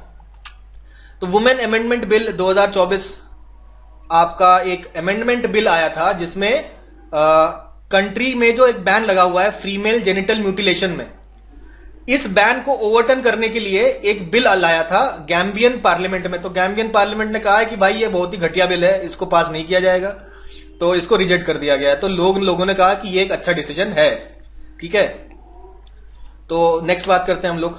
तहरीक इंसाफ पाकिस्तान, पाकिस्तान तहरीक इंसाफ PTI, ये इमरान खान की पार्टी थी, तो इसको बैन कर दिया जाएगा पाकिस्तान में। कह रहे हैं कि ये हमारे कंट्री में पाकिस्तान में वो कर रहा है, अनरेस्ट कर रहा है। ठीक है, मतलब उनकी कंट्री में अनरेस्ट फैला रहा है, तो इसको बैन कर दो। तो जेल में तो भर ही दिया है इमरान खान को, तो अभी इसको बैन की पार्टी को भी बैन कर देंगे। अब देखिए इंडिया की बात करते हैं पाकिस्तान को छोड़ के, तो हमारे देश की बात करेंगे। हम बात करेंगे पहला मिलेट प्रोसेसिंग यूनिट कहां बन रहा है? गाजीपुर डिस्ट्रिक्ट में उत्तर प्रदेश में पहला मिलेट प्रोसेसिंग यूनिट आपसे पूछेगा उत्तर प्रदेश में कहां बन रहा है, दैट इज गाजीपुर। तो फूड प्रोसेसिंग इंडस्ट्री को बढ़ावा दिया जा रहा है। नेक्स्ट बात करते हैं gross environment product index. Uttarakhand पहला ऐसा स्टेट बनता है जो ग्रॉस एनवायरमेंट प्रोडक्ट इंडेक्स लाता है। ठीक है, ये बात करेगा कि जो नेचुरल रिसोर्सेज जो हम लोग बर्बाद कर रहे हैं, एयर वाटर सॉइल फॉरेस्ट, ये फ्री नहीं है, इसके ऊपर कोई मॉनिटरी वैल्यू है। ऐसा नहीं कि इसको आप बर्बाद कर रहे हैं, ठीक है, आपको पैसा नहीं देना पड़ता, इसका मतलब ये नहीं है कि फ्री है, इसका भी एक मॉनिटरी वैल्यू है। तो कितना मॉनिटरी वैल्यू है उसके लिए ग्रॉस एनवायरमेंट प्रोडक्ट इंडेक्स आपका लॉन्च किया गया भाई उत्तराखंड याद रखिए पहला स्टेट बनता है, ध्यान में रखिएगा। आगे बढ़ेंगे। वजीर एक्स में अगर आपने कभी कॉइन वॉइन खरीदा होगा, ठीक है, शिबा इनू और जो भी है ये सब खरीदा होगा, तो ये वजीर एक्स में ये सब कॉइन्स वगैरह खरीदते थे। तो यहां पे अटैक हो गया, हैकर्स ने अटैक कर लिया। अटैक जो कहा गया है कि ग्रुप लेजारस है जो एक हैकिंग करता है, हैक करता है, तो एक साइबर अटैक करता है और करीबन 230 million worth of investor holding जो है, जो कि basically half of platforms estimate reserves, उसके रिजर्व्स के आधे हैं, वो गायब हो जाते हैं वहां से। तो ऐसा अटैक हुआ है वजीर एक्स में। अगर आपने इसमें इन्वेस्ट किया है तो आपकी दिक्कत हो जाएगी काफी, ठीक है। अब देखिए 2024-25 का बजट आया, तो निर्मला सीतारमण जी बजट के ऊपर एक वीडियो आगे बनाएंगे हम लोग। तो अभी तो खैर हम लोग बात करते हैं, 7वीं बार आपका निर्मला सीतारमण जी ने लगातार आपका प्रेजेंट किया है, ठीक है। लगातार करने वालों में निर्मला सीतारमण जी सबसे आगे है। वैसे टोटल टाइम्स में मोरारजी देसाई ने 10 बार किया है, लगातार नहीं है लेकिन, ठीक है। वह लगातार करने का जो रिकॉर्ड है ये देसाई जी का टूट गया है, लेकिन मोरारजी देसाई जी का अभी भी मैक्सिमम नंबर ऑफ बजट प्रस्तुत किया है मोरारजी देसाई ने 10 बार। पी चिदम्बरम ने 9 बार, प्रणब मुखर्जी ने आपका 8 बार। तो ये रिकॉर्ड टूटा है निर्मला सीतारमण जी का। देखिए maximum total number of times में इनका मैक्सिमम नहीं है निर्मला सीतारमण जी का, लगातार 7वीं बार करने का रिकॉर्ड बनाया है निर्मला सीतारमण जी ने। Next Uttar Pradesh state capital region, जैसे आपका एनसीआर है ना, नेशनल कैपिटल रीजन, वैसे Uttar Pradesh state capital region आपका बनाया जाएगा लखनऊ के आसपास के एरियाज, डिस्ट्रिक्ट्स। कौन कौन से डिस्ट्रिक्ट्स है ये इंपॉर्टेंट हो जाता है। तो लखनऊ है, लखनऊ कभी गए होंगे तो लखनऊ के एक साइड हरदोई है, एक जगह सीतापुर है, उन्नाव है, उन्नाव के आगे कानपुर है, तो कानपुर टच नहीं कर रहा डायरेक्टली, लेकिन उन्नाव करता है। सीतापुर, हरदोई, रायबरेली, बाराबंकी, ये सारा लखनऊ के टच वाला जो रीजन सारा है, इसको पूरा मिला के Uttar Pradesh state capital region बना दिया जाएगा। और गवर्नर आनंदीबेन पटेल ने इसको अप्रूव कर दिया, establishment of Uttar Pradesh state capital region development authority, ठीक है। इसके जो चेयरमैन है वो सीएम है, वाइस चेयरमैन आपके चीफ सेक्रेटरी है, ठीक है। तो ये बात हो जाती है। अब देखिए आईसीसी ने अपने डेवलपमेंट अवार्ड्स लॉन्च किए हैं, जिसमें 6 कंट्री को अवार्ड दिया गया है कि क्रिकेट को प्रमोट करने में अपने कंट्री में उन्होंने बड़ा अच्छा काम किया। और उसमें 6 कंट्रीज कौन से हैं, तो देखिए स्टार्ट करते हैं हम लोग यूरोप से। यूरोप में आयरलैंड है, स्कॉटलैंड है, ठीक है। फिर आ जाते हैं हम लोग अफ्रीका में, नमीबिया है, आपके पापुआ न्यू गिनी है। आपका एशिया की बात करें तो यूनाइटेड अरब एमिरेट्स और बांग्लादेश भी है। नेक्स्ट बात करते हैं मिनरल एक्सप्लोरेशन हैकाथॉन। ये पूछेगा कहां पे हुआ है, ये हैदराबाद में हुआ है। मिनिस्ट्री पूछ सकता है, मिनिस्ट्री ऑफ माइंस, तो ये तो आप बता ही लेंगे, मिनरल एक्सप्लोरेशन है तो माइंस होगा। Focus innovative techniques for mineral hunting. फिर जन औषधि केंद्र खोला गया है इंडिया से बाहर। कहां पे खोला गया है, मॉरिशस में खोला गया है, पहला ओवरसीज जन औषधि केंद्र। तो सस्ते में मेडिसिन मिल रहा है मॉरिशस के लोगों को। फिर देखिए चैडविक हाउस, चैडविक हाउस पूछेगा कहां खोला है, आप कहेंगे शिमला में। क्या है ये एक बेसिकली एक म्यूजियम है, नेविगेटिंग ऑडिट हेरिटेज। ये एक म्यूजियम है जो शिमला में खोला गया है, तो ऑडिटिंग के ऊपर है, तो सीएजी को बुला के इनॉग्रेट करवाया गया। सीएजी कौन है, गिरीश चंद्र मुर्मू जी। ये सब बातें पता होनी चाहिए। Next Bihar public prevention unfair means. तो यूपी का हमने देखा था प्रिवेंशन ऑफ अनफेयर मीन्स का बिल ऑर्डिनेंस, तो उसमें कहा था कि 1 करोड़ तक की सजा है। यहां पे मैक्सिमम आपका 10 लाख है, तो इतना ज्यादा हेवी लॉ नहीं बनाया इन्होंने, हल्का रखा है, थोड़ा हल्का हाथ रखा है। 3 से 5 साल की पनिशमेंट है, लेकिन कम से कम 3 साल की तो होगी। यूपी में कम से कम 2 साल है, लेकिन मैक्सिमम लाइफ इंप्रिजनमेंट है। तो थोड़ा कंपेरेटिव स्टडी कर लिया हम लोगों ने बिहार और यूपी का। फिर बात करते हैं मिनामी तोरीशिमा आइलैंड। ये मिनामी तोरीशिमा आइलैंड एक नया आइलैंड मिला है। नहीं, आइलैंड तो खैर पहले भी था, लेकिन इस आइलैंड में कोबाल्ट और निकल मिला है, जो अगले 1-2-10 साल के लिए जापान को सेल्फ सफिशिएंट बना रहा है। ये मिनामी तोरीशिमा आइलैंड है, ये करीबन 1200 माइल्स दूर है टोक्यो से। तो यहाँ पे ये रिमोट आइलैंड है, यहाँ पे ये प्रेशियस मिनरल्स मिलते हैं रिसर्चर्स को। करीबन 230 मिलियन टन का यहाँ पे रिजर्व है इस आइलैंड में, ऐसा बोला जा रहा है। फिर बात करना संज्ञान ऐप। संज्ञान ऐप किसका ऐप है, इंडियन रेलवेज का ऐप है। अगर मान लीजिए आपको कहीं कंप्लेन लॉन्च करनी है, कुछ इंफॉर्मेशन चाहिए, कुछ इंसिडेंट रिपोर्ट करना है, ठीक है, तो आप इसमें देखिए 3 क्रिमिनल लॉज अभी नए नए आए हैं, तो इसका भी पूरी जानकारी दी गई है, कंप्लेन वम्प्लेन करने का तरीका और ये सारी चीजें हैं। तो अगर आप रेलवे में ट्रैवल कर रहे हैं आगे से, तो संज्ञान ऐप को डाउनलोड कर लीजिए। कुछ कंप्लेन वम्प्लेन करना हो तो इसमें आप कर सकते हैं। तो रेलवे प्रोटेक्शन फोर्स के जो चीफ हैं आरपीएफ के, मनोज यादव, उन्होंने इसको लॉन्च किया है। और ये आपका टेक्टिंग ऑफ आरपीएफ के द्वारा ही इसको डिजाइन किया गया है, डेवलप किया गया है। अब देखिए 2 ऑयल टैंकर कोलाइड कर जाते हैं सिंगापुर पोर्ट के पास, और जिसमें आपके तो 2 ऑयल टैंकर्स कोलाइड कर रहे हैं, आग लग जाती है यहां पे, लेकिन 62 क्रू मेंबर्स को बचा लिया जाता है, ठीक है। अब देखिए प्लास्टिक वेस्ट से रोड बन रहा है, ये काफी बड़ा अच्छा इनिशिएटिव है। दूसरा ऐसा रोड बन रहा है प्लास्टिक वेस्ट की मदद से, कहां पे, जयपुर मिलिट्री स्टेशन के पास। प्लास्टिक वेस्ट को यूज कर रहे हैं ये लोग सड़क बनाने में, ठीक है। फिर देखिए डेनमार्क कंट्री बनती है जो आपका टैक्स लेगा, carbon tax on life stock emissions. पहली ऐसी कंट्री बनती है जो लाइफ स्टॉक एमिशंस के ऊपर टैक्स ले रही है, कार्बन टैक्स। फिर निर्माण पोर्टल आपका ministry of coal and mines के द्वारा, मिनिस्टर उनके हैं श्री जी किशन रेड्डी, उन्होंने निर्माण लॉन्च किया। फुल फॉर्म देखिए क्या है, noble initiative for rewarding mains aspirants of national civil service examination. तो ये कोल इंडिया का एक CSR इनिशिएटिव है, 1 लाख रुपए दिए जाएंगे जिसने यूपीएससी को प्री क्रैक किया है। तो निर्माण पोर्टल में आपको जाना पड़ेगा उसके लिए, अगर आपने प्री क्रैक किया है तो 1 लाख रुपए रिसीव कीजिए आप। तो ये CSR इनिशिएटिव है कोल इंडिया का। एक और इनिशिएटिव देखा था हमने तेलंगाना गवर्नमेंट का, याद करिए, अभी पढ़ा था हमने, ठीक है। तो वो भी ऐसा कुछ कर रहे हैं CSR इनिशिएटिव के द्वारा। सिंगरेली की जो कंपनी थी जो CSR इनिशिएटिव कर रही थी, तेलंगाना वाला। ये निर्माण पोर्टल लेकिन गवर्नमेंट ऑफ इंडिया का हो गया ये, ठीक है, कोल इंडिया लिमिटेड का CSR इनिशिएटिव है। आगे बढ़ेंगे। AI सिस्टम, फॉरेस्ट फायर को डिटेक्ट करने के लिए AI सिस्टम लगाया जा रहा है। कहां पे? पेंच टाइगर रिजर्व महाराष्ट्र में है, ठीक है। फिर इंडिया ने एक चेकलिस्ट बनाया, जितना भी आपका फाउना था, फ्लोरा फाउना होता है ना, फ्लोरा फाउना का क्या मतलब होता है? देखिए ये होता है फ्लोरा का मतलब होता है फूल पौधे, ठीक है, पेड़ पौधे, ठीक है। और आपका फाउना का मतलब होता है एनिमल्स। तो फाउना जो एनिमल्स हैं, एनिमल्स का पूरी स्पीसीज है 1,04,561 स्पीशीज। इनका पूरा डॉक्यूमेंटेशन कर लिया है। पहली ऐसी कंट्री इंडिया बनती है जिसने सारे जो एनिमल्स हैं, सारे एनिमल्स स्पीशीज का एक डेटा बना के रखा है। तो fauna of India checklist portal ये लॉन्च किया था by zoological survey of India, ठीक है। जूलॉजिकल सर्वे ऑफ इंडिया है ना, अगर प्लांट्स होता तो बोटानिकल सर्वे ऑफ इंडिया होता, लेकिन अब ये एनिमल्स की बात हो रही है तो जूलॉजिकल सर्वे ऑफ इंडिया हो गया। फिर देखिए HDFC बैंक ने MSME सहज लॉन्च किया है। आपसे पूछेगा किसने लॉन्च किया MSME सहज, आप बोलेंगे HDFC बैंक ने। क्यों भाई? MSME को लोन्स देने के लिए, और बहुत ही कम समय में लोन दे दिया जाएगा MSMEs को, तो ये है MSME Sahaj. Next, MA programme on Bhagavad Gita launch हुआ है by IGNOU, Indira Gandhi national open university से। अगर आप भगवत गीता के ऊपर MA करना चाहते हैं तो आपका स्वागत होगा, ठीक है। 2024-25 सेशन में आप जा सकते हैं भगवत गीता के ऊपर स्टडी करने के लिए, MA प्रोग्राम। नेक्स्ट, घर घर सोलर आपका टाटा पावर सोलर सिस्टम के द्वारा लॉन्च किया जा रहा है वाराणसी उत्तर प्रदेश में, to promote clean energy. 10 lakh homes के ऊपर रूफटॉप सोलर सिस्टम्स लगाए जाएंगे, जिसमें बचत होगी, benefit from ₹1,08,000 in subsidies. In PM सूर्य घर योजना से कहीं ना कहीं ये लिंक्ड है। तो इसी के तहत टाटा पावर सिस्टम उत्तर प्रदेश में घर सोलर प्रोजेक्ट लॉन्च कर रहे हैं। First state to record biodiversity, तो केरला ऐसा पहला स्टेट बनती है इंडिया का जो बायोडाइवर्सिटी रिकॉर्ड कर रही है एज पीपल्स बायोडाइवर्सिटी रजिस्टर, ठीक है। सारे लोकल सेल्फ गवर्नमेंट बॉडीज के ये जो डाइवर्सिटी है ये नोटिस करना, ये रिकॉर्ड कर रही है। 16वां फाइनेंस कमीशन ने एक एडवाइजरी काउंसिल बनाई है और जिसका अध्यक्षता मिली है, चेयरमैनशिप मिली है डॉक्टर पूनम गुप्ता को। पूछेगा आपसे कौन सा जो 5 मेंबर का एडवाइजरी काउंसिल है उसके हेड कौन है? पूनम गुप्ता। ये भी पूछ सकता है कितने मेंबर का एडवाइजरी काउंसिल बनाया, ये भी आपको पता होना चाहिए, 5 मेंबर का। आगे बढ़ेंगे।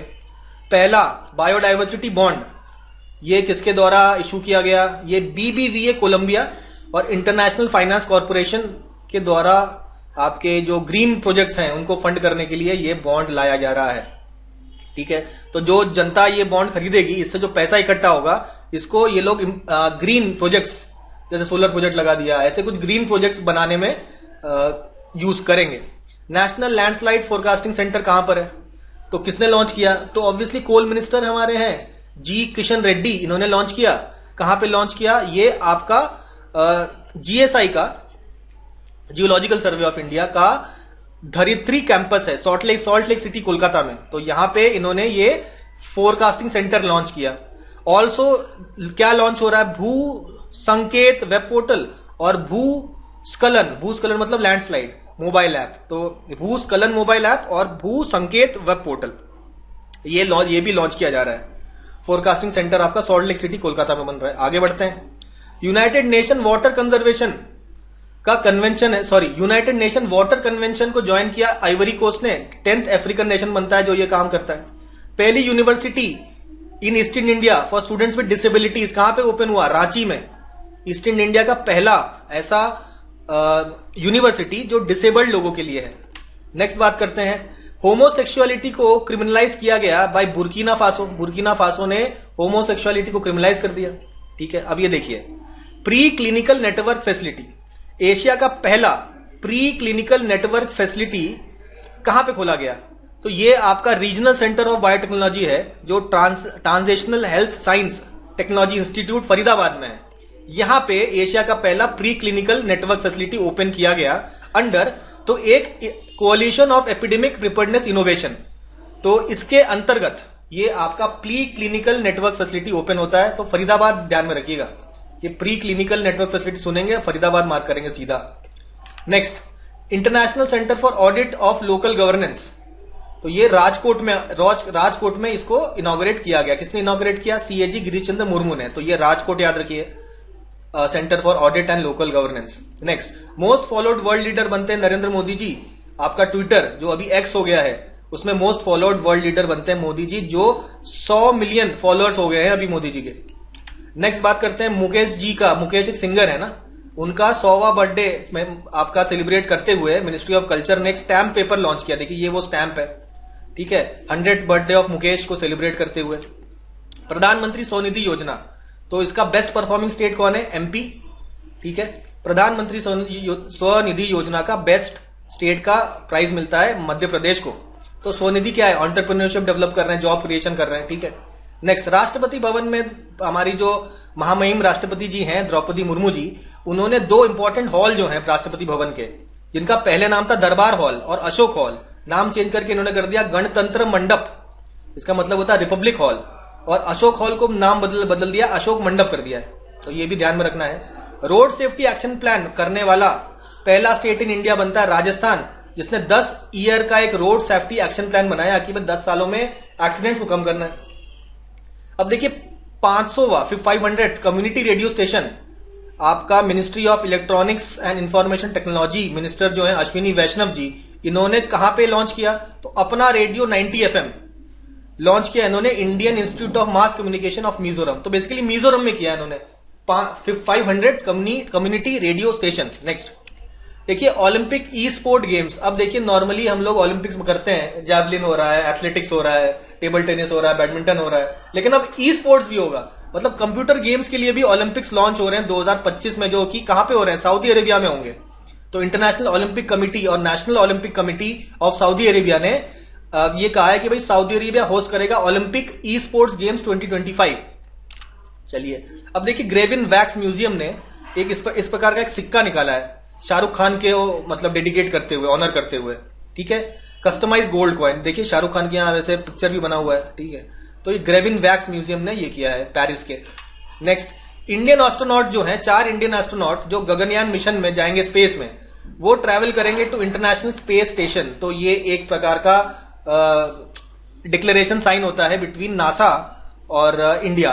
ठीक है, जितेंद्र सिंह जी जो है minister of science and technology, उन्होंने इन्फॉर्म किया लोकसभा में। अभी ह्यूमन स्पेस फ्लाइट प्रोग्राम करना चाह रहा है कौन? सेरा और ब्लू ओरिजिन। सेरा और ब्लू ओरिजिन ह्यूमन को स्पेस भेजेंगे। तो इसमें बेसिकली स्पेस टूरिज्म है। ये स्पेस टूरिज्म में वो कह रहे हैं कि भाई इंडिया एज अ पार्टनर उन्होंने घोषित किया है और चाहते हैं कि इंडियन सिटीजन अप्लाई करे। 6 लोगों को भेजेंगे, उनमें से इंडियन सिटीजन भी वो चाहते हैं अप्लाई करें। तो रॉकेट का नाम है न्यू शेफर्ड रॉकेट में बैठ के 6 लोग जाएंगे स्पेस में और घूम घाम के आएंगे, अपना फोटो वोटो खींचेंगे, घूमेंगे। ठीक है, तो इसके लिए आप क्या इंडिया के साथ पार्टनरशिप करना चाह रहा है सेरा एंड ब्लू ओरिजिन। देखिए आईएनएस तबर पहुंच गए हैम्बर्ग जर्मनी, 3 दिन का विजिट था। इसके अलावा वेब पोर्टल लॉन्च हुआ किसके द्वारा? मिनिस्ट्री ऑफ एग्रीकल्चर और नाबार्ड के द्वारा। इन्होंने एक वेब पोर्टल लॉन्च किया। क्या करेगा ये वेब पोर्टल? तो इंटरेस्ट सब्सिडी जो क्लेम करना चाहता है अंडर एग्रीकल्चर इंफ्रास्ट्रक्चर फंड, तो ये जो आपके क्लेम्स है इनको सेटल करने के लिए ये आपका वेब पोर्टल बनाया जा रहा है। आगे बढ़ते हैं।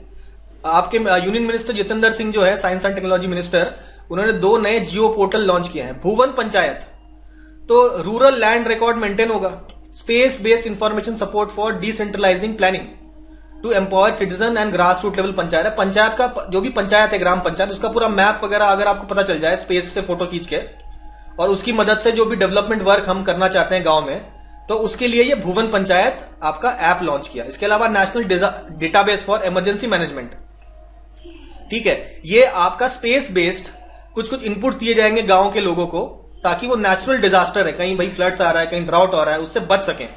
उसकी मदद करने के लिए ये आपका पोर्टल बनाया जा रहा है, डेटाबेस बनाया जा रहा है, national database for emergency management. ये भी एक जियो पोर्टल है, दोनों ही आपका लॉन्च किया गया। नेक्स्ट बात करते हैं, उत्तर प्रदेश कैबिनेट ने टाटा सन्स को कह दिया कि आप एक म्यूजियम ऑफ टेम्पल्स बनाइए। 650 करोड़ का मतलब इन्वेस्टमेंट करेगी Tata Sons to make a museum of temples in Ayodhya. ठीक है। Next, Lokpath mobile app. Lokpath mobile app launch किया गया by CM Mohan Yadav. Lokpath mobile app, ठीक है। This mobile app provide facility for general public to report problems of roads. अभी आपके पास अगर road वो टूटी हुई है तो आप लोकपत मोबाइल ऐप से उसकी कंप्लेन कर सकते हैं। ठीक है। मोहन यादव कौन से स्टेट के सीएम है? तो ये मोहन यादव एमपी के आपके सीएम है। तो ये लोकपत मोबाइल ऐप भी एमपी से रिलेटेड हो गया है आपका। इसके अलावा स्मार्ट सिटीज मिशन जो है एक्सटेंड हो गया मार्च 2025 तक। फिर सिक्किज्म टूरिज्म ने कहा है कि अगर आप कोई भी टूरिस्ट व्हीकल है वो अगर स्टेट में एंटर कर रही है तो अपने साथ एक गार्बेज बैग लाएगी, गार्बेज बैग में जितना भी कूड़ा कचरा है रखेगी और वापस ले जाएगी। सिक्किम में इसको नहीं फेंका जाएगा। तो सिक्किम टूरिज्म ने कहा है कि टूरिज्म करने आप आइए लेकिन कूड़ा कचरा नहीं फैलाएंगे आप हमारे स्टेट में। नेक्स्ट बात करते हैं, कॉम्पैक्ट यूटिलिटी ट्रैक्टर बनाया गया है by central mechanical engineering research institute और डीआरडीओ ने मिलकर ये बनाया है। तो ये एक छोटा ट्रैक्टर है आपका, कॉम्पैक्ट यूटिलिटी ट्रैक्टर है। इसका हॉर्स पावर कम है तो छोटे किसानों को ये हेल्प करेगा। बड़े किसान बेसिकली बड़े बड़े ट्रैक्टर नहीं चाहिए ना, छोटे किसानों का छोटा लैंड है तो बड़ा ट्रैक्टर क्यों खरीदे, छोटा ट्रैक्टर लेके आप अपना खेती कर सकते हैं। नेक्स्ट बात करते हैं leopard safari. Largest leopard safari आपका ओपन होता है इंडिया में, साउथ इंडिया का पहला और largest leopard safari of India ये है बानेरघाटा नेशनल बायोलॉजिकल पार्क आपका बेंगलुरु कर्नाटक में है। यहाँ पे लार्जेस्ट लेपर्ड सफारी है। तो बेंगलोर में रहने वाले जाइए सफारी का मजा लीजिए। Full functional literacy, BD Mishra जो है लेफ्टिनेंट गवर्नर ऑफ लद्दाख, उन्होंने कहा लद्दाख एक आपका यूटी बनता है जिसने अचीव कर लिया full functional literacy under the Ullas Nav Bharat साक्षरता कार्यक्रम। तो देखिए फुल फंक्शनल लिटरेसी तब कहेंगे जब 90% से ज्यादा लोग लिटरेट हैं। तो ये आपका अचीवमेंट है लद्दाख का। नेक्स्ट, लिथियम रिसोर्सेस पाए गए हैं कर्नाटका में। कर्नाटका के मांड्या डिस्ट्रिक्ट में आपके around 1600 ton of lithium reserves पाए गए हैं in the Marlagalla district of Mandya, Marlagalla area of Mandya district Karnataka. Next बात करते हैं वेपन सिस्टम स्कूल कहां खोला गया? बेगमपेट हैदराबाद में। Weapon system school air force station Begumpet में ओपन होता है बाई, इसको इनॉग्रेशन किया किसने? वीआर चौधरी जी ने, जो है चीफ ऑफ एयर स्टाफ। ठीक है। फाइनली जीन सीक्वेंसिंग लैब आपका कहां पे ओपन हुआ? Armed force medical college Pune में। उसके बाद इस लैब में कुछ बढ़िया cutting edge new generation facilities हैं जैसे कि next sequence 2000, mini sequence, mini seq, next seq 2000, तो ऐसे कुछ एनालाइजर्स हैं। फिर देखिए ये आखिरी चीज हम लोगों ने बताया था ना, श्रीनगर 4th इंडियन सिटी बनता है। तो वादे के मुताबिक बाकी 3 जो आपके सिटीज हैं कौन कौन से हैं? जयपुर, मल्लापुरम और मैसूर। चौथा जो सिटी है ये बनता है श्रीनगर। वर्ल्ड क्राफ्ट सिटीज में इन 4 शहरों का नाम इंडिया से ऐड हो रहा है। तो इसी के साथ ही हम लोगों ने आपका जून तो हमने खत्म किया था, जुलाई भी हमने यहां पे खत्म कर दिया। तो जून जुलाई आपने 2 वीडियोस डाल दिए हैं। जुलाई तक का हमारा करंट अफेयर्स खत्म है, इसको रिवाइज कर दीजिए। एग्जाम से पहले 2 और आने हैं, अगस्त का चला आएगा, सितंबर का चला आएगा, अक्टूबर में तो आपका एग्जाम ही है। तो कोई टेंशन मत लीजिए, इतना आप रिवाइज करते रहते, 2 महीने का आप देना है वो आगे हम कर देंगे। लेकिन जितना भी आपको मटेरियल दिया हुआ है पिछले साल अप्रैल से इस महीने के जुलाई तक पूरा करंट अफेयर्स आपको दे दिया गया है। ठीक है। तो इसको आप रिवाइज करते रहिए, इसके सवाल लगाते रहिए और best of luck for your exams. और तैयारी इस समय जोर शोर से पकड़ लीजिए। ठीक है। तो यहाँ पे जुलाई का करंट